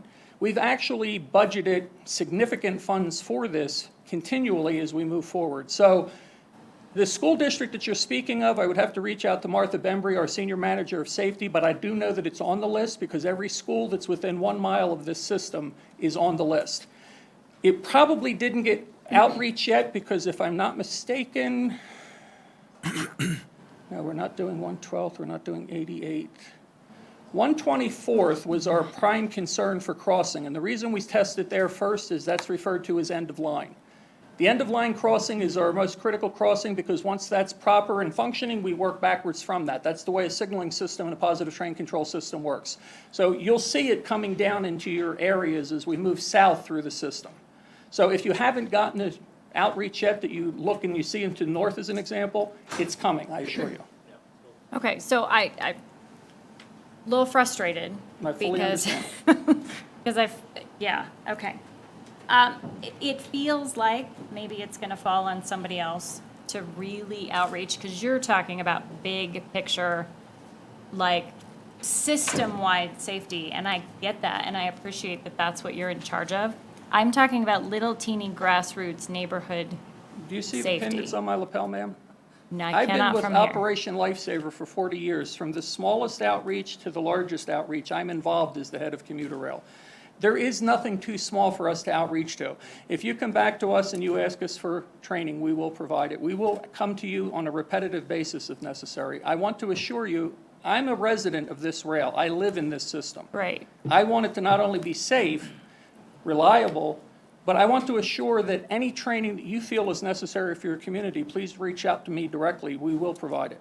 Okay, so my only point earlier is that in the meeting, I was told that the outreach had been done in my neighborhood, and I'm just giving you the feedback that it hasn't been done. Okay, we'll take that back and correct that I didn't immediately. need the big No, no. story. I appreciate your work, but it does feel a little argumentative. I'm not trying to be, ma'am. I'm really when not. I really just want you to make sure our kids are safe. So if you're on it, great. Thank you. Anybody else? Mayor Actually, really Escobar. quick follow-up. Jenny? Back to the fee schedule. I'm curious when you mentioned that you all are about to oversee a whole new system rate review. When is that going to happen? What is the process, and how will public be included in that? Thank you. So we're just in the process now of launching our a program we're calling Reimagine RTD. We're going to spend about the next year and a half looking at all of our services, all of our rates and fares. We're going to have a robust public participation and community engagement, stakeholder engagement during that entire process. So we've just sent out, there will be elected officials involved, public involved. We just sent out late last week invitations to a number of organizations, including the Dr. Cog tip regions, the 7 Dr. Cog tip regions, and we're asking each region to recommend an elected official to represent them and sit on our advisory and steering committee. So that'll have a variety of electeds. It'll have other stakeholders throughout the entire community, both through different demographics and geographics as well.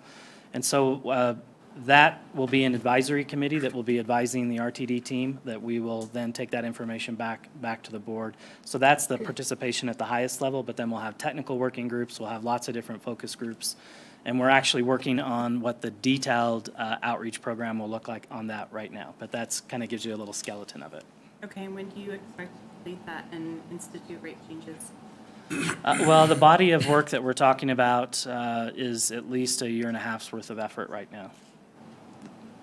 Okay, I just want to echo previous concerns that us being in a regional rate area isn't actually helpful. I think about the potential of, you know, working downtown, and based on where I live, I would drive to 112, right? Get on the light rail, ride downtown. It's going to be $10, or I believe the monthly pass is something like $114 or $200 at the regional rate. But if I go down to Wagon Wheel and I get on a bus and I ride down, I believe it's $114 a month. If I look at driving down and parking, it's still significantly less than driving to the 112th station. So my concern is that there is actually not a benefit to folks getting on at 112th and riding down when it's so expensive. And I think already Coloradans are feeling the squeeze of spending a little bit too much time in their car. And I would really like to see you all figure out a way to implement these rates, some of these regional rates, because it's not equitable as it was outlined earlier, and it's not cost effective either. So we've been paying into this system, and our residents deserve better. Julie? I'm going to end with a final request. And I know when they opened the G line, I believe that they were given 2 weeks free fares. Are we going to be granted the same opportunity, given that we saw a similar delay? I haven't discussed this with our board yet, but certainly I'm thinking along those lines, I can tell you. Because I think that would. Yeah. I think it would be good too. Anybody else? Joyce? So, just one question, Dave. When are we going to have the grand opening and have the When- train wreck? The grand opening date? Yes, so we have not selected a date yet. So as Alan was talking about the testing, so I've taken a couple deep dive meetings with the team. One was last week. We have another one this week, later this week. But we have the most complex parts of the system that still have to be tested, and that's the positive train control and the technology that's related to the grade crossings. So we've been through, as Alan mentioned, the conventional system testing, and that's looking pretty good. But now we need to get into the positive train control and the wireless, and that's a lot more complex. So we really need to get into that period of testing and get some data back and see what that's telling us, and that will largely, I think, help us determine when we're going to be able to get through all the processes we need to get to opening. But I am pushing the team as hard as I possibly can. We want to get the line open as soon as we can. So what quarter of 2020? Yeah. So our target has been first quarter of 2020, and that is what we're evaluating currently with the team now through these series of deep dive meetings that I'm having with them, is whether that looks realistic or not. Is it the end? I'm just pushing you, the end of the quarter or the beginning of the quarter? If we're talking first quarter, it would be end of the quarter, not first part. All righty. I'm sure you'll update us if it's. Absolutely. I would, nothing would make me happier than to be able to come out to the stakeholders and say, this is your opening day, and we're ready to go. Thank you. All right. Thank you very much. Anybody else? Julie? Okay, one last question for real this time. So I-25 is a really important corridor for all of our residents. We travel it every day. It's always congested these days. It's a nightmare. So I really think that, I'm hoping that this rail can make an impact. I'm concerned that the fee schedule or the fee zones aren't going to help that, but I think completion of the line in general is what's going to make the biggest impact. When are we expecting to see this whole line completed all the way? I'm sorry, I didn't catch the end of Up your to question. Highway 7. The original plan. Right. So our board of directors passed a fast tracks resolution earlier this year.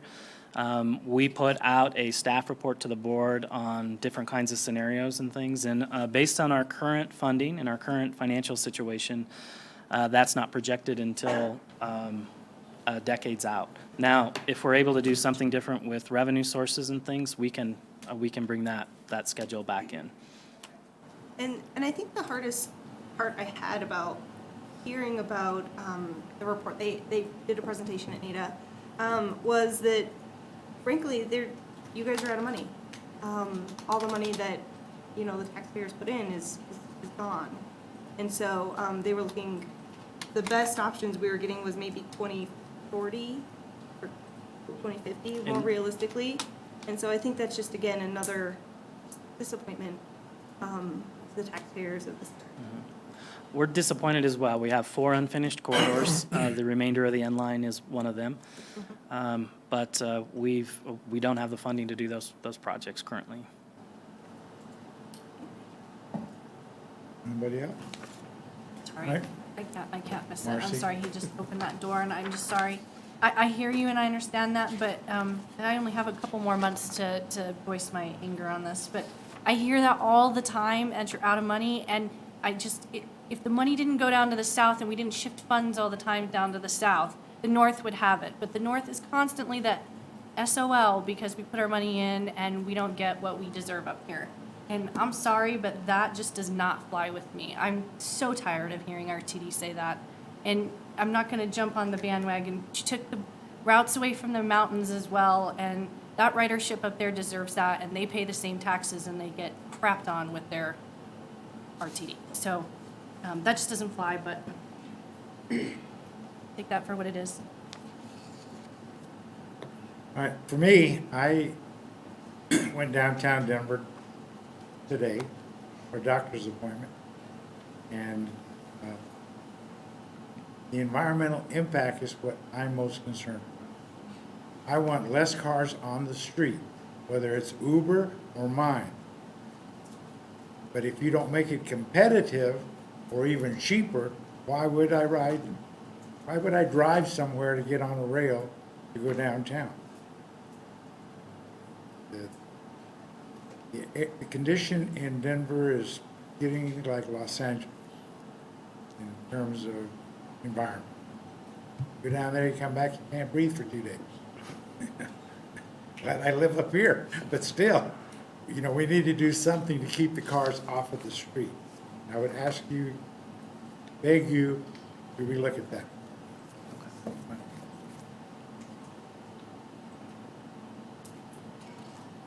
Anybody else? Thank you, Dave. Thank you. We're good. Okay, next item on the agenda is public invited to be heard. Joanne, do we have anybody sign in? Nobody signed up. Well, good. I want to take a point of personal privilege, and I want to introduce a young student from Legacy. Is that correct? Yes. Renoa Nichols is a student. Come on up to the podium, Renoa. Is a student at Legacy High School, and she is looking for mentorship. I have offered my services, but I am not going to be the mayor come November. I'm willing to work with anybody else who would want to partner with me that would be on council in December, January, February through the following year. If someone would partner with her, give her your card, wave at her, give her your phone number, and help me help her through her internship. So tell us a little bit about yourself. So as he said, I'm Renoa Nichols, and I go to Legacy High School. I'm a senior currently, and I'm a part of the Legacy 2000 program, which is basically an intense STEM program. And with that, I have to do a internship, but half is a strong word because I would really enjoy everything that has to do with government and politics and everything with that. So I would just really love to be able to see how city runs their small government here and be able to understand a little better with an internship. So, yeah. Okay. So Julie, you'll still be here. Jenny I'll will still be here. We're writing down our Meredith will phone still be numbers here. right now. We've got you. Joyce will still be here. We're all willing to help you. Thank you. Okay. Any questions for us while you got the podium? No. Okay. Okay. Thank you. I hope you enjoy your For being experience here. tonight and continue coming back. Congrats on your senior year. Yeah, congrats. Heather after goes to move out. If you want to come to them or. All right, thank you for that. Legislative Policy Committee update. Thank you, Mr. Mayor. The Legislative Policy Committee met last Monday and interviewed 3 lobbying firms and have selected one and are now in the process of working out the contract. We expect that they will come before council and introduce themselves on September 9th. The ones that were selected. Yes. Correct. Okay, any questions for Jenny? Sure. Did you need it? Consent agenda. Move to approve? Second. The motion's been seconded. John, would you open the vote, please? Mayor Escobar, I'm having some technical difficulties, so Okay. we'll need to vote by voice, please. Yes. Aye. Aye. Aye. Aye. Any nays? Ayes have it.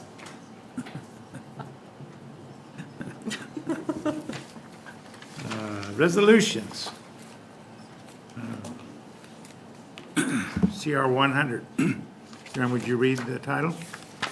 A resolution of the City Council of Northglenn, Colorado, naming new roadways to be constructed with the implementation of the Northglenn Civic Center Master Plan.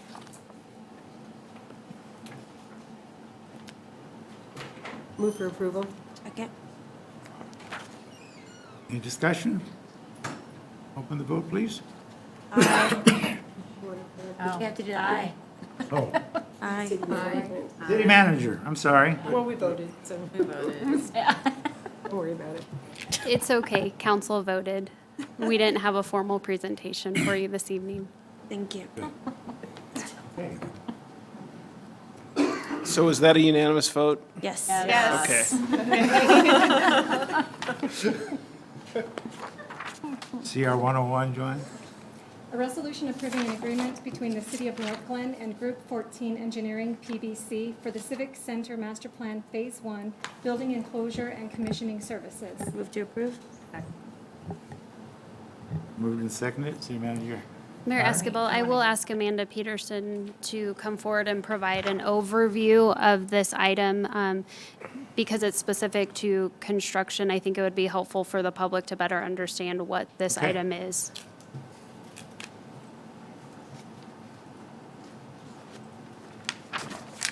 Good evening, Mayor and Council. So this item is one of the next soft costs associated with the construction of the new Recreation Center, Senior Center, and Theater.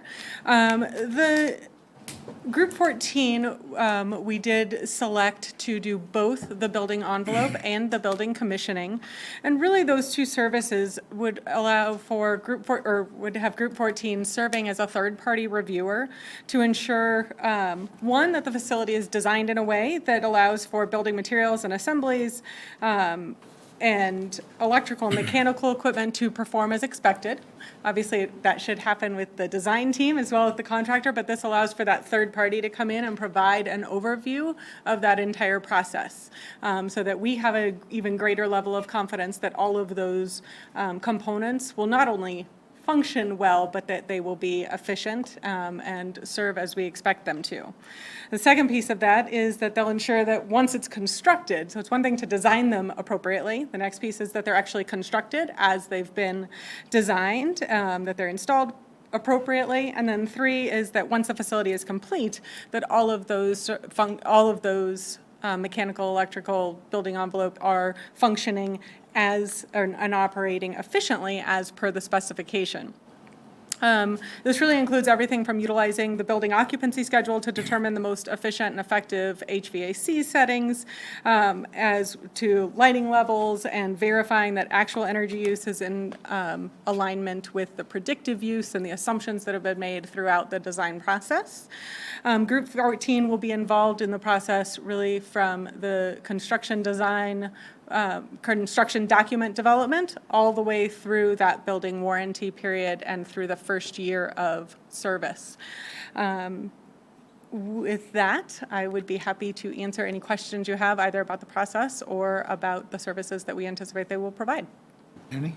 Thank you, Mr. Mayor. Amanda, I'm looking and I see a contingency of 25%. Can you speak Correct. to that? That feels a little bit higher than what we've authorized in the past. So it does. As what part of the soft cost, we really looked at, we have several ad alternates that we would like to have the opportunity to do if funding allows. So we based the contract on the base bid so that we'd have the ability to add those alternates throughout the project if appropriate. Okay, thank you. Anybody else? Okay. Hearing none, you still down? Still down. Okay. Affirmatives? Aye. Okay, next, PR 103. A resolution approving an agreement between the City of Northglenn and Northern Colorado Concrete Incorporated for the 2019 CDBG Pedestrian Mobility Asphalt Project. Move to approve. Second. City Manager Guy? Thank you, Mayor Escabel. Kent Kisselman, our Public Works Director, is here this evening, and I ask him to come forward and give a brief overview of what these improvements are for. Good evening, Mayor and Council. The Community Development Block Grant for 2019 will be for the improvements along Claude Court. This first resolution is for the asphalt specifically and the raised trail at the Wyco intersection. That path, they'll do that raised crosswalk there, and then little patches along Claude Court. The bid for this project was $119,500 with a contingency of $49,0350 for a total of $124,403.50. And I'll answer any questions you have. Any questions for Kent? No? Still the same? Same. Affirmative? Aye. Thank you. And CR 104. A resolution approving an agreement between the City of Northglenn and Colby Striping Incorporated for the 2019 CDBG Pedestrian Mobility Lane Striping Project. Second. Kent? Good evening again. This is the second half of that. We bid them separately just so we could get a favorable bid last year on a separate project. We had the asphalt contractor bid the striping and we paid kind of a premium, so we decided to piece it out and bid those two items separately. It's still within the same pot of money that community development is providing. And it will be for that striping along Claude. And the price for the lane striping is $75,596.50. And the plans are included in the packet. Questions for Kent? Marcy? I have a question. And is this the same striping company that did the striping on Grant? I do not believe so. Okay, because I want to just be on the record as saying if it is, I'm not going to be thrilled. And my reasoning is, I know they warrantied it. If you go down near 107th and Grant, the bike part of it is peeling up again, and they just did that. So, I guess I'll go hoping it's not the same company. But. Anyone else? Thank you, Kent. Thank you. Those in the affirmative? Aye. Aye. Okay, discussion items. City Manager Guy? Amanda Peterson's going to provide our monthly update on Phase 1 of the Civic Center Master Plan. Good evening again, Mayor and Council. So as we talked about just a moment ago, we are moving through the process with the Civic Campus. The design development package was completed and delivered to staff on August 15th, which was really exciting. It's like the first full paper set of plans that we've gotten for the new facility, which maybe I'm the only one who gets excited. Maybe Eric was excited. But when they delivered this giant roll of plans, super exciting. So staff is in the process of going through that. We're scheduled to bring that package or a pared down version of it to you on October 7th for review. Kind of alongside that, the team went through the site development package and the plat, which were submitted to the city's Planning and Development Department for review. We did receive those comments back just in the last couple of days. Comments were pretty minimal, and the team will respond to those so that we can continue that process moving forward on schedule. We talked about the street naming just a little earlier tonight. So those were brought forward earlier today, and we now have street names for those 2 internal streets. We also issued RFPs for some of the other soft costs or FF&E for the building.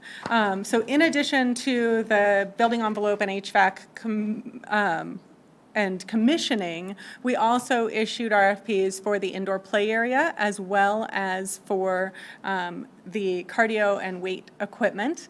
We were hoping we'd have those ready for you for tonight, and we are so close, but there were some contract pieces we're still putting together. So we will schedule those for a September meeting for you to review those. There's no delay there with the schedule. We were just hoping we could bring all 3 of those to you in a single package, but we'll bring the other 2 forward next month. Kind of along in that same line, we have been doing public input for some of the design elements over the last couple of months. Began in mid-July, as we talked about at the last update. We've contracted with Elizabeth Monahan to help facilitate this portion of the public engagement process.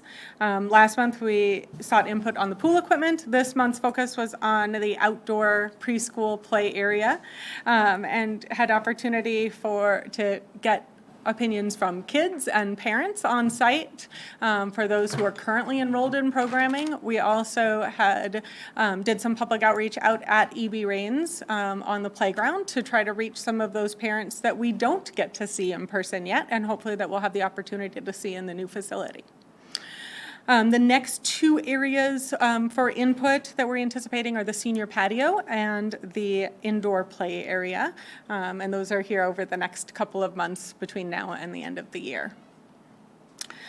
We also sought a qualified event planner to help us with the groundbreaking planning.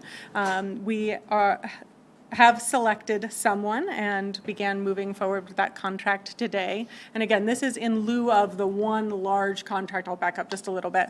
We had initially hired a firm to handle all of our kind of public engagement, communications, and outreach. As a part of the larger contract, we made a decision that that wasn't really working for us, and that we would take a little more of that in-house and piece out portions as appropriate. So this is another one of those that we're piecing out as we feel is appropriate. Still within the original budget for communications. We're not spending any additional dollars. We're just breaking it into smaller contracts. We actually anticipate that that'll be lower than our initial budget. So we've started to talk about some of those site logistics. We did a walk of the site today, looking at where with FCI, our internal project team, as well as the consultant, to talk just about the logistics of the site in general, and that groundbreaking ceremony. I'm gonna say the date out loud, but it's tentative. So we are aiming for Monday, October 28th, prior to a council meeting. So in the evening, we're aiming for 5 o'clock start with 5 o'clock arrival with a 5:30 official start time. But I don't want to get too ahead of ourselves because I want to get the initial kind of that draft final guaranteed maximum price back first. Staff, again, is supposed to receive that on September 12th. I've told them my birthday is September 11th, so if they want to bring it a day early, that would be great, particularly if it's the number we want to hear. So once we get that, we'll certainly communicate with you if there's anything, either formal or informal, that impacts that groundbreaking or confirms that groundbreaking. Hopefully that communication would be, let's do a save the date and confirm that. But we want to make sure that the pricing is in alignment with what we have agreed upon and makes sense with the design development conversations that we've had to date. So hopefully by October 7th, we will be having that design development review, and we have good news for you on the final guaranteed maximum price for the site, and the estimate on the facility construction.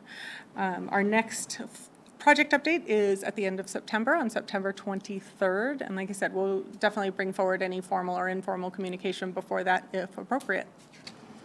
Any questions that you have of me? Okay. All right. Jump right into the Kiwanis Pool. I will stay right here then. So as per the last update, which was about 2 weeks ago, we we're able to resolve each of the kind of primary challenges we'd experienced at that site. So the site elevation discrepancy, the redesign of the electrical service, and the level of activity on the site. Along with that, as of a week and a half ago, the concrete installation was substantially complete, and work had begun on the planter beds, which then ties into the landscaping.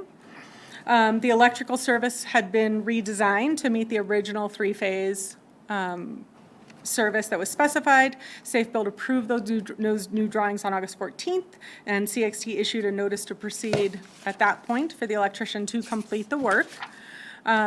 Since we wrote that about a week and a half ago, they have also finished the installation of most of the fence posts and most of the top and bottom rails. They'll wait to put the mesh up on that fence really into the very end to provide access for the contractor to the site.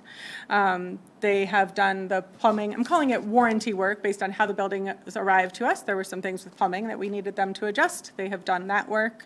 The electrical service inspection is, the work has been done to connect the building to the Excel meter. That inspection is scheduled for tomorrow morning, so assuming all goes well with Safe Build, they'll release it to Excel to turn on that meter following that inspection. The landscaper starts tomorrow in those beds that were installed earlier in the week, as well as other portions of the site. That did have an original anticipated timeline of about 14 days, which takes us beyond September 6th. However, the contractor has not told us that they will go beyond September 6th. They have said that they are working to expedite that process with longer days, weekends, or evening or early morning hours. So as of right now, we are still anticipating that they will be complete on September 6th. They have not issued us any notice that it will be anything other than that. Just our own assessment of the timeline is 14 days is longer than what they have to do that work. So hopefully they are good on their word to expedite that process between now and then to make that happen in a shorter period of time. The pool contractor is ready to install the actual features on top of that concrete pad that is now complete. And then sod will be one of the last things they put on that site, and it'll really be right before they turn that site over to us. It'll be the last thing they do. They'll put the sod down, and then they'll do temporary fencing around those areas while we water that in for about 2 weeks post-construction. And with that, I am happy to respond to any questions. Question? Thank you. It brings us to communications. Start with you, Jordan. Nothing tonight, Mayor. Joyce? I do want to share that on Saturday, we had a really great event over at the historic St. Stephen's Church. It was well attended. The mayor was there. Jenny was there. It was really great. We had and actually the city manager came over, so. But anyway, we had a presentation in a silent film that was put together by Joel Hartley, the son of the architect, and which was very interesting. It showed a step-by-step process how the building was actually put together. So that was really interesting. I thought. Well, the church was full. Everybody really, really enjoyed it. So thank you, and thank you for staff, for helping with all of that. I know the church was very excited about it. Let's see, other than I did attend the RTD meeting that they talked about, and it pretty much was the same type of presentation as what we heard this evening. That's it. I attended. I was amazed on how they built that. Normally you put up your walls first. Here, we put on the roof first. It was just, I can't explain it. It would take me forever, but it was amazing. It was just amazing. Also on, I guess that was Sunday, the Church of God at 115th and Irma Drive came out with 80+ volunteers and cleaned up Oak Reservoir. mulching, weeding. Where's Jenny?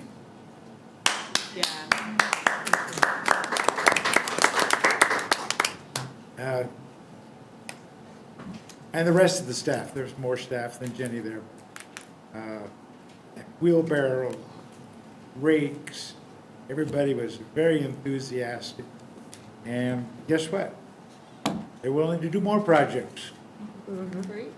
You know, they're willing, they believe in service, and I said, wow, this is just awesome. So I got to participate in that a little bit. I got there a little bit late. Jenny and Kyle and Julie, I think, got there earlier when, wondering if anybody else was coming, and good thing she sent out that text, because I probably wouldn't have showed up. But I had a lot of fun, speaking with the volunteers. And on a personal matter, Oliver arrived last night. Oliver is my new grandson. Oh. He is the son of my 35-year-old, and we have great-grandchildren older than Oliver. But he's healthy and bright and beautiful, and I'll move to you. That's wonderful. Yeah. Mhm. You like teacher day? Yeah. Not for a long time. Magic Fest was really fun. I know there were quite a few of us there. That was a good time. The Fox Run HOA picnic, they do a summer picnic every summer, every August, and it was well attended, and it was just pleasant. It always is. They do such a nice job, and it feels good. If you're paying an HOA, that it does go to something, but the party is really great. But I also wanted to just kind of do a shout out to 63, because we did have a resident that needed some emergency care, and our guys at 63 came out and they did a great job, and it was just a nice, calm event. And the woman is great, so but it was just nice to see them and just appreciated their work. August 20th, I went to the North Metro Fire District Board meeting, and I never had the pleasure of meeting John, is it Aboud?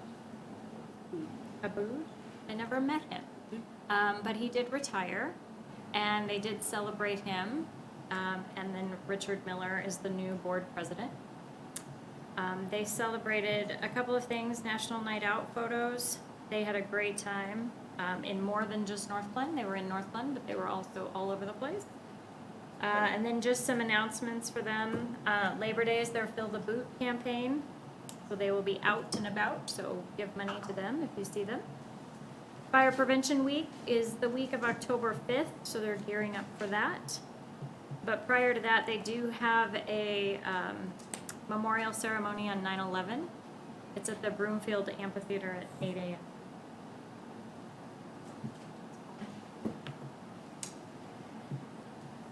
Okay, so at our study session last week, Pam from Anything Library came and did a presentation for us, and she mentioned that their board would be considering the approval and direction to move forward with putting the mills on the ballot, and their board voted unanimously to do so.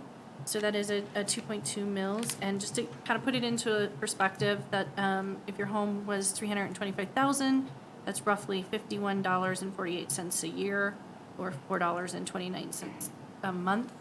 And here's Ross, that we did something here in Northglenn. And then I also wanted to just mention that Debbie and Shannon with the Business Retention Committee have been working towards doing some walking tours. So it's a really great idea. I know we've made lots of attempts to go and meet with businesses and just do some retention calls and see what's working for them in the business. And it's just a really great opportunity for us to get to know the businesses. And I joined them last Friday, I think it was, and we did a walking tour of all the businesses over by the Safeway. And we met with every single one of the businesses over there. Super positive feedback.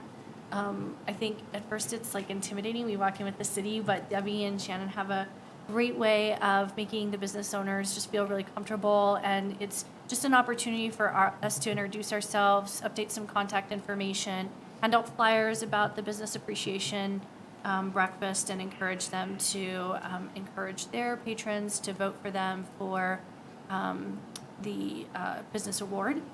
So I'm looking forward to continuing those. We have a couple more of those scheduled, and thank you for that idea, Debbie. All right, so I've had a nice busy week of transit, I think is the best way to explain it. So, first of all, going back, Magic Fest we had a great time. The kids variety show, which I was so thankful that it was kids focused, because my kids were like jumping up and down and running up the aisles towards the end of it. So, I mean, I think every mom appreciates those kid-focused events. Also, afterwards, we actually headed up to Greeley to check out their Monster Days, which was a really cool event. I really like to check out other cities' events. And this is whole like Halloween theme. My son loved it, but it was really cool to kind of see. Yeah, I know it was like an August Monster event, but it was fun to kind of see their event, and they did a great job. So I attended Dr. Cog last Wednesday night. We approved the final tip proposals, so everything is good to go, especially with our project after 20th. And Brooke was so nice to come over and highlight our city to all of the other cities that were there, all of the Dr. Cog directors. And so he did a great job. And so thank you so much, Brooke. I think he's hearing more, but thank you so much for coming to that. And then Thursday morning was our NADA meeting, which, as I mentioned previously, was a little frustrating. Just, with RTD not being able to fulfill its promises that to our community. So I'll just leave that there.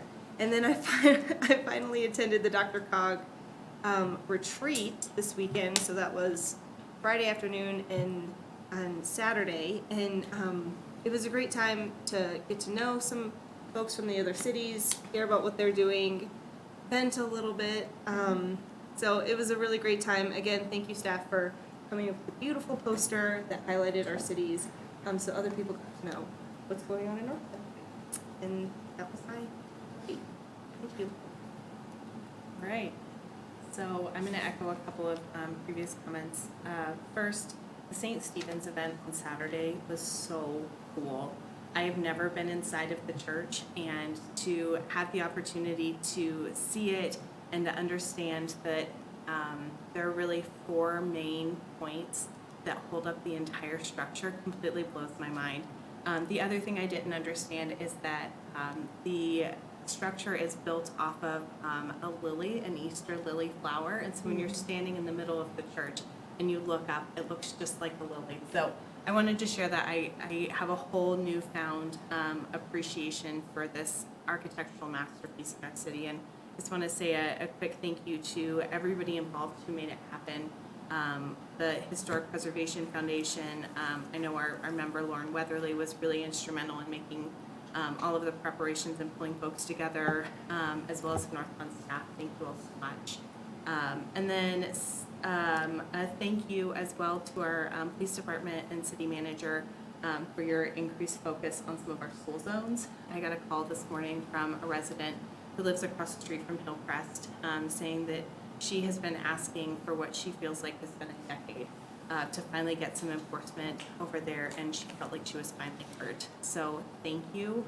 I hope that that stays up. She told me to ask you guys to come and visit her in the after-school hours, but I'm sure you'll be able to take care of that as well. Sunday, I also participated in the Church of God community cleanup. I know when we started talking about doing this cleanup and I invited you all to come, they were expecting to have about 50 people. And as I was walking from my house to the reservoir, they were standing in a single file line around the reservoir. And as I got closer, there were more and more and more folks. And there ended up being close to 80, which I felt like was just such an incredible display of community pride and willingness to dig in and help. And they really did a great job over at the reservoir between mulching and trail restoration. I think they did a great job in making that area really shine. So thank you to staff Parks and Rec, to Jenny Murphy, You all were fantastic and so instrumental in making that happen. So kudos to you. And then 2 more updates. I wanted to share that I have joined the policy committee for Colorado Communities for Climate Action as the second vice chair. And I also wanted to remind you all that even though I'm the designated Northglenn representative for the group, that you are all welcome to get involved. If you want to serve on a committee, there is space. It's not just limited to one person. So if that's an interest of yours, let me know and I would be happy to plug you in. And then finally, a reminder to all of the Ward 4 residents to join us for our meeting Thursday, starting at 5:30 p.m. at Danahay Park. We'll be mingling and welcoming folks until 6 p.m. And then we'll plan to hear from our Economic Development Manager, Debbie Tuttle, about some of the efforts going on across the city. Then we'll hear from the Croak Reservoir Advisory Committee about the progress of their work and their interest in getting feedback about the area. And of course, we'll have childcare and ice cream. And I hope that the weather isn't too darn hot. It's looking like it's going to be pretty warm. But come out, enjoy us, come out and join us and meet some of your neighbors and have a good conversation. That's all I have. I have nothing tonight, Mayor. Ms. Carter? I'd just like to echo the comments made about the St. Stephen's event. It was awe-inspiring. It's a beautiful, beautiful structure, and so we'll try to do more in terms of getting the word out there about really sharing that history in support of the great foundation that the Historic Preservation Commission set with that project. Wanted to remind you that we have a strategic planning session, Workshop 3, planned for Wednesday night. It's going to be a fun night, 5 to 9, Justice Center. Please come. If you were planning on attending and you're no longer going to be able to attend, let me know so that way we can make food adjustments in terms of quantity of refreshments. And then Heather Grady will be, my iPad just locked, sending out the electronic invitations for the Celebrate Northglenn event on September 28th, as well as the hard copy invitations as well. So we've been promoting that date, and those invitations are ready to go out, and so those will be sent out on Wednesday of this week, and that's all I have. Corey? Good evening. I do have one quick update tonight, and it's on the opioid litigation. So the things are heating up sort of at the national level, but locally, one of the issues is that in the event there is some form of settlement, what it's going to be is programs community-wide. And different levels of government provide different services that address some of the things that are impacted by the opioid crisis.